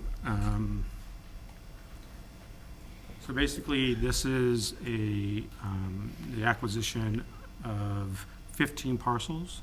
These 15 parcels are also owned by Tropicana. The primary goal of this initiative is to acquire strategically located vacant land within the central CRA district. The acquisition will be the next step in developing much-needed affordable housing within the community. The current challenges, despite ongoing efforts within the development, despite our ongoing efforts with development partners, Bradenton faces a shortage of homes for purchase, affordable homes for purchase. The scarcity presents a major challenge for individuals and families seeking to establish roots in our city. This project directly addresses the critical needs. As you can see here, these are the properties on 8th and 11th Avenue, 8th Street. And the CRA owns the property to the south. That's the one we are doing the prototype on. The other parcels to the north are the parcels that we're looking to acquire. That'll combine that full parcel into about 1.3 acres. There's also a small infill lot to the north that we can do 1 or 2 homes on as well. These are in a T4R, T4O zoning. These here are in a T4R, except for our parcel is a T4O. So that allows us residential. When you put the bonuses on for affordable housing, we can do about 15 per acre on these. Okay. And then these are other properties that are along 13th Avenue that we can use as affordable housing as well. Or, you can look at maybe some different options going forward. So, the acquisition is strategically sound as all the parcels are located within the central CRA and align with our redevelopment plan. The current zoning is compatible with residential developing, allowing up to 15 units. Acquiring the 8th Street and 11th Avenue properties allow us to consolidate the land next to our existing parcel there. So the 15 parcels is purchase price at $750,000. Our initial deposit is $15,000. The total acreage of all the parcels is about 2.9 acres, and the maximum housing is about 15 units per acre. This is almost 3 acres. And it's less. Like Well, it's all broken up. It's all, yeah. It's broken up a It's little all bit. broken up, Yeah, so, but some are together, so you can combine some of the parcels. Just like the other, there's other options as well. So what we're looking to do is use it as, and within the community land trust for long-term home affordability, partnering with, private nonprofits, and if need be, we can hold some of the property for the future projects. So, if you have any questions on this one, I'd be happy to answer. We're putting like 1.6 million into just purchasing these 2 spots. I think we need to think about it. Well, we will. Well, these Okay. parcels, like I said, they are, if you do the math, it's 50,000 per parcel, which is, if you look at the property appraiser, you're under what that's gonna be. So I feel it is a great opportunity at that pricing for these parcels. And in aggregate, we're talking about 75 units? I think, 15 times, I think it's more in the, 45 and 30, something like that? Its proximity to Tropicana is interesting, considering we're Well- gonna relocate Public Works there, and, Could be homes for our workers. I mean, it might help us attract, for employment purposes, I think it's checking a box somewhat. Yep, I Yeah. would agree. Mhm. If, I know that both of these say land trusts. Does it have to be pursued in land trusts? Is it not feasible without that? If If we you, decide at a later date, and this is a hypothetical, I just Right, don't know. so the 3 reasons for a land trust are simple. One is that it does not take it off the tax value. The land trust still pays taxes. The homeowner pays a lease to the land trust for a 99-year lease, which is considered ownership.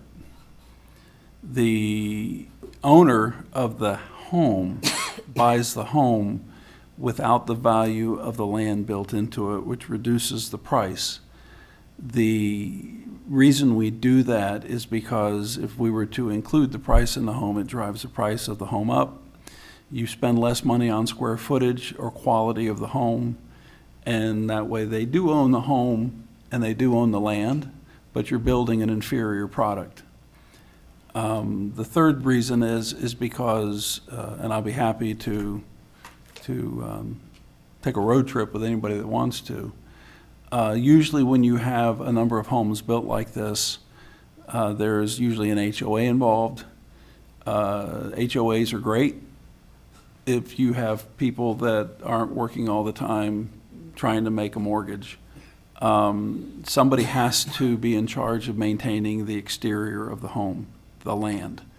The land trust in this case would be that entity. That would guarantee long-term sustainability of the property.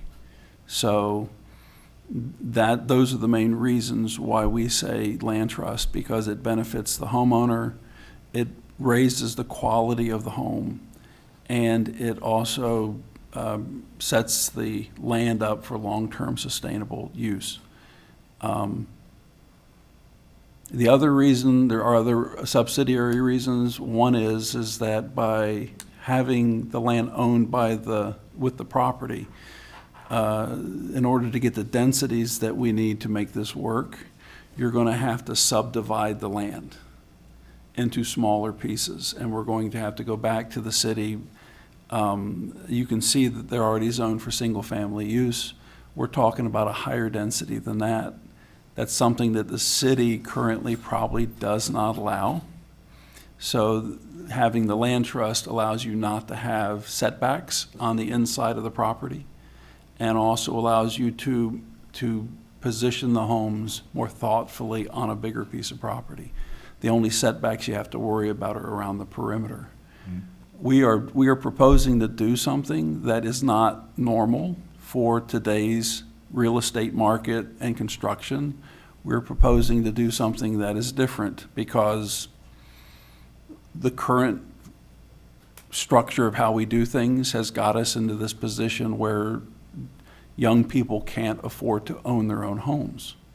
And we're trying to put something together that will actually give them that ability. And we're throwing everything into it to make sure that the value or the monthly payment, including insurance, full insurance with the maximum deductions, because we were told that it's not the mortgage that keeps people from buying homes, it's the insurance on the homes that are currently built in today's market. These homes will be built to highest winds, to the insurance, property insurance and casualty building code, which is the fortified code, which gives them those discounts on their insurance. It also gives them the highest, best mitigation against hurricanes. They'll also be built with alternative energy in mind, because we all know that when a hurricane rolls through, the first thing you lose, if you don't lose your home, is your power. And we want to make sure that they have that ability to maintain power, and also that they have the ability to have minimum monthly electric bills.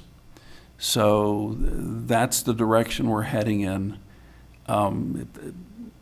We don't have to head in that direction, but if you want first-time workforce housing mortgages for people to be able to purchase homes, this is the way to go. And I think, as I asked it the first time too, that SHIP grants would be available to further offset the SHIP cost. would be a major component on the homeowner side. And just for clarification, because it is something that's completely unique, which is, again, does potentially solve an issue of affordable housing for our workforce. The maintenance of the outside of the homes, and I'm assuming that, the roofs will probably last 50 years, so that's not, but like the maintenance of the outside of the homes, does that include painting and fix up on the exterior?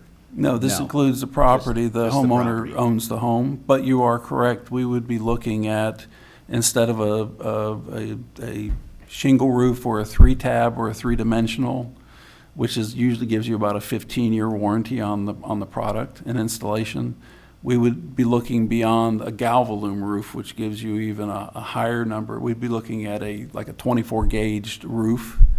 Again, we're looking at building homes that are built to withstand the new Florida climate and put people in them so that, especially, again, we go back to police officers, firefighters, teachers, people that we need here to be here after the storm.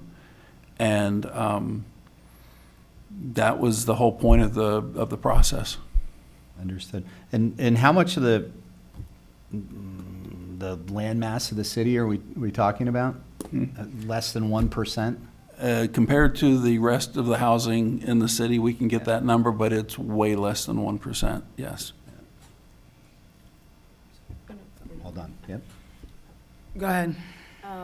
I know that it is, I know that the ideal model is, full ownership, fee simple of single-family residence. I had the opportunity to do the community land trust training with Dr. Burton and Mr. Mugnon, and a couple of things that stood out to me were, these are just a couple of my thoughts, like as I went through that process. Number one, this is just one tool in the toolbox. So if we were talking about en masse, like this is the way it must be forever, everywhere, I would be a little more hesitant. But experimenting with this model of ownership, I think is worth a try. A 99-year lease is lendable. Yeah. You can actually get loans on it and whatnot. And one of there's two things that really pushed me over the edge to kind of wanting to experiment with it. The first one is this notion of sustainability. What I'm hoping that this avoids for the people that would be able to live here is the expense of trying to make your physical habitat safer for the current environment. Of course, I have personal feelings on making your house sustainable and resilient. But even more than that, it is this notion of, or what I'm trying to avoid is people who get into something that's they're not able to keep it up. And then that we're just back in the cycle of, I can't maintain, now I'm in code enforcement, I've got liens for that. And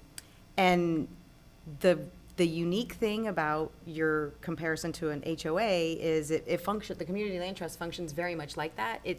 I don't want to say it's policing, whether you've maintained your exterior or you've painted or you have mowed your lawn, but even more than that, it is very much community oriented. So one of the notable things about the training was that whereas an HOA will just start sending you notices that now your fines are ticking, much like code enforcement, you now have someone who actually is going to have a conversation with you. Why are you not maintaining? Why can't you afford whatever?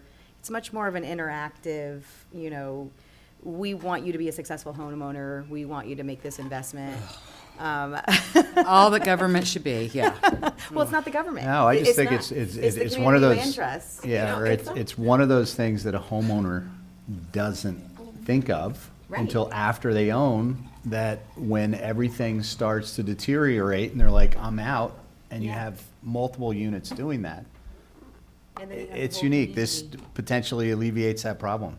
And really, I completely hear what you're saying about the government doing that, but I think that the community land trust is more akin to an HOA that's just a little more friendly than the government, than subsidized housing, than what we're having to deal with on the city side. I gotta be honest, I have a big problem with all this. This is exactly what, the guy that's running for the mayor in New York's trying to do too. This is communism. Yes, it is. You need to own, see, you laugh, but this is how it starts. That's how it starts. Home ownership, land, the property rights are like the cornerstone of our country. And when you start just giving away little bits here and there, I am all for helping people to get affordable housing, but give them the land. Let it be their liberty. When you own your own land, you're gonna take better care of it. It's not like, it's the one way you can make generational wealth, by controlling the land, making it better. People who own their own properties, they invest more, they invest more into their community. It's just the one way that you can pull yourself up out of that bad thing. But these are people that may not have the disposable income to be able to keep that property perfect. Well, they're As gonna have to opposed to- pay the land trust a fee. Yes, but I hear you, but I just- I don't see it as government control. I see it as sometimes we need regulations to protect us from ourselves sometimes. I disagree with you, Jane, in that it's voluntary. This isn't being forced on anyone. They either can or they can't. If they want to pursue the American dream, yeah, they vis-a-vis, but the potential problem that we have as real estate prices have not gone the historic norm the last 10 years is what was affordable. And, you know, everyone looks at it now, the, 3 to 4% returns year over year have become the doubles. And you're taking a whole generation of folks that can't afford to get into a home. And if they are in there and they build their lives and their family and in savings and then move on, it's an option. It's not communism. We're not forcing them to do this. Also, if I could. Okay, go ahead. Well, just to piggyback on what Mr. Susler said, I agree with you. That's the mecca. I would love everyone to be able to afford that. Yeah. But I do think that this model is worth experimenting versus another massive apartment complex. Oh, I mean, I don't want that. Let's try something else because we do have the need. I think like Mr. Iaboni's report to me was, eye-popping open. I knew that I knew we didn't have the wealth that the county, generally speaking, has, but I didn't realize just the disparity that we were talking here. And so that just makes it kind of realistic. Like, are we going to sink funds into more Lura-based apartments or? No. And I don't don't get me think wrong, so. I'm not bashing that model either, but again, tools in the toolbox. What can people afford to do? But would townhouses not be, I mean, I say yes, do affordable. Give a place that city employees and people that work at Tropicana can live. I'm fine with that. I don't like that we're deciding who has how much money, because at some point, the land needs to be theirs. And so I just don't.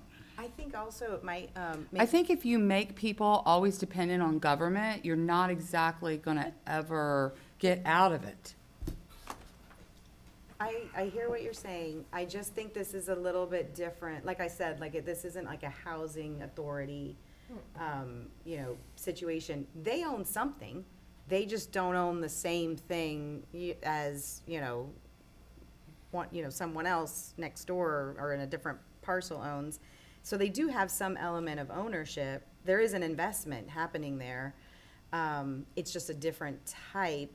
And will they be able to recoup this, what the real estate market has been doing here locally, historically for some time? Maybe not, but I think if we don't temper that with the need for something that, in other words, where I'm getting at is if we gave them the land and let them turn around and sell it for 3 times of the investment that they had to make, no one will stay there. And we'll just have this continual cycle of, I don't know. I just don't know if long-term, if we're trying to, we're trying to temper our goals for people, which is that, gold standard of home ownerships, fee simple, my single-family residence, with our community need for housing that can sustain a workforce at the price points that we're really. So they can make money, just you don't want them to make too much money. No, I want them to be able to sell it to someone who also needs a place to land. Okay, I can tell it's philosophically, I've just been honest about. So just if I might, and I applaud what's, especially the Met. I love the Met. I love what the Met represents. It has a lure attached to it, which is good for 15 years. At the end of 15 years, if the market is stronger, and I've seen this firsthand in Tampa, that lure will disappear and they will go market. And the people that could afford to live in the Met might not be able to afford to live in the Met because the rents will go up. that's just the way that is. That's the way it's designed. We've built into these homes lifetime affordability, which means there will be generational wealth built, but it won't be built at a level of, if you had a market increase, someone turned around and sold it for twice as much as what they paid for it. Now it's not affordable. Now it's market. So you're right. This is a very thoughtful process, and wasn't the first time I've been called a communist, but that's okay. I said it's communism. I'm a Reagan Republican. I don't know how to kind of handle that, but it's okay. So the Question in my hand. yeah, we just need to bring this to a question. We can go back and look at it, and we'll be happy to provide you a model of what we expect this piece of property to generate to the tax base once the homes are built. I will say this, we're not planning on building anything other than the prototypes. We're planning on using the private sector to do the work. But once the land is in the land trust, can it be pulled out? The odds of it being pulled out are very low. But again, it protects the affordability of the homes. And that is what we're also looking for here is to make sure that that home stays affordable for the second, third, fourth buyer, once the person that's in it wants to move to a better home. And I'll agree with Chris on this, and I've said it before. If the market says we need to be building 3-2 homes rather than 1-1 or 2-1 or 2-2s, guess what? We need to build what the market demands, because that's who the buyers are. So that doesn't sound too communistic. Anyway,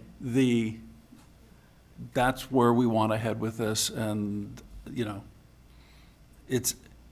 I see it as trying to adapt how we build homes to something new and different, because what we've done in the past has got us where we are today, and it's not solving the problem for us.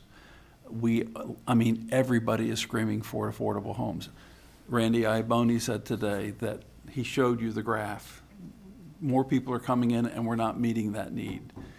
We're just trying to come up with something new, and I'll be happy to, last thing I'll say, quoting the statute, CRAs are supposed to try new things with affordable homes and then create reports and then spread that around to everybody else. It's in the statute.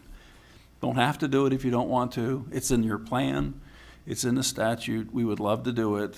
And I applaud Chris for being able to come up with these pieces of property, because I thought we were going to just do little infills. But he managed to put together something and work it through. But I think I would feel a lot better if we had done some infills and knew that this was gonna work before we jump into and overpay for lots. And, I think it's, anyhow, okay. Where are we? Do we have a question? Is this for the second? This is for the second. Did we already approve the second contract? No. No. We need a motion and a second. So move to approve the contract and permit the chair to execute the contract. Second. Thank you. Okay. All in favor? Is that, no, With- yeah, I'd second. Oh, I think Pam already Oh, okay. seconded. But did does you that want have, a does that second one discussion? have to be subject to The the appraisal? Or, no? No, we'll have. Oh, it's within the. It's the same as the Both first of one. them. Okay. We have 45 days due diligence to look at all the factors that the board wants to look at in that time frame. Sorry to confuse. No, that's okay. I'm glad you And also, clarified, 'cause just a reminder, it has nothing to do with what will ultimately be trust. done with the property. Right. We're just talking Right. about the acquisition. Okay. Okay, all those in favor? Aye. Aye. Opposed? Passes unanimously. Thank you. Okay. Whoops, I lost my agenda. Lost my agenda. Oh, do you need mine? Where are we? I think we're at executive director reports. Ah. We just did this. Yes, So okay. we're- Or other discussion or do we have any new business? Madam Chair, Yeah. if I could, Tim Knowles is here. He represents Tropicana. Yes, I can have just one. absolutely. I'm Tim Knowles, I'm representing Tropicana. The contracts that you were presented were heavily negotiated, and there's a lot of timing issues in there. I just want to say thank you on behalf of Tropicana for making this move today to start that time frame running. And the contracts are specifically structured to provide those business necessary timeframes to get there. And I just want to, again, on Tropicana's behalf, thank you for your action today. Thank you. Thank you. Oh, I do have it. Here it is. Okay, new business? No, ma'am. Did we already have your report? We have other but we'll save it for the next meeting. And just so you know, you've gotten, and I didn't give you a copy today, but you get an email from us once a month now that has all this information in it. I like that. And all of this information that we talked about today is built into that. We'll be adding more links as we go. All the properties we talked about today were linked in there also to the property appraiser's website. But we have no other business today. Okay. Motion to adjourn? So, Okay, we're adjourned.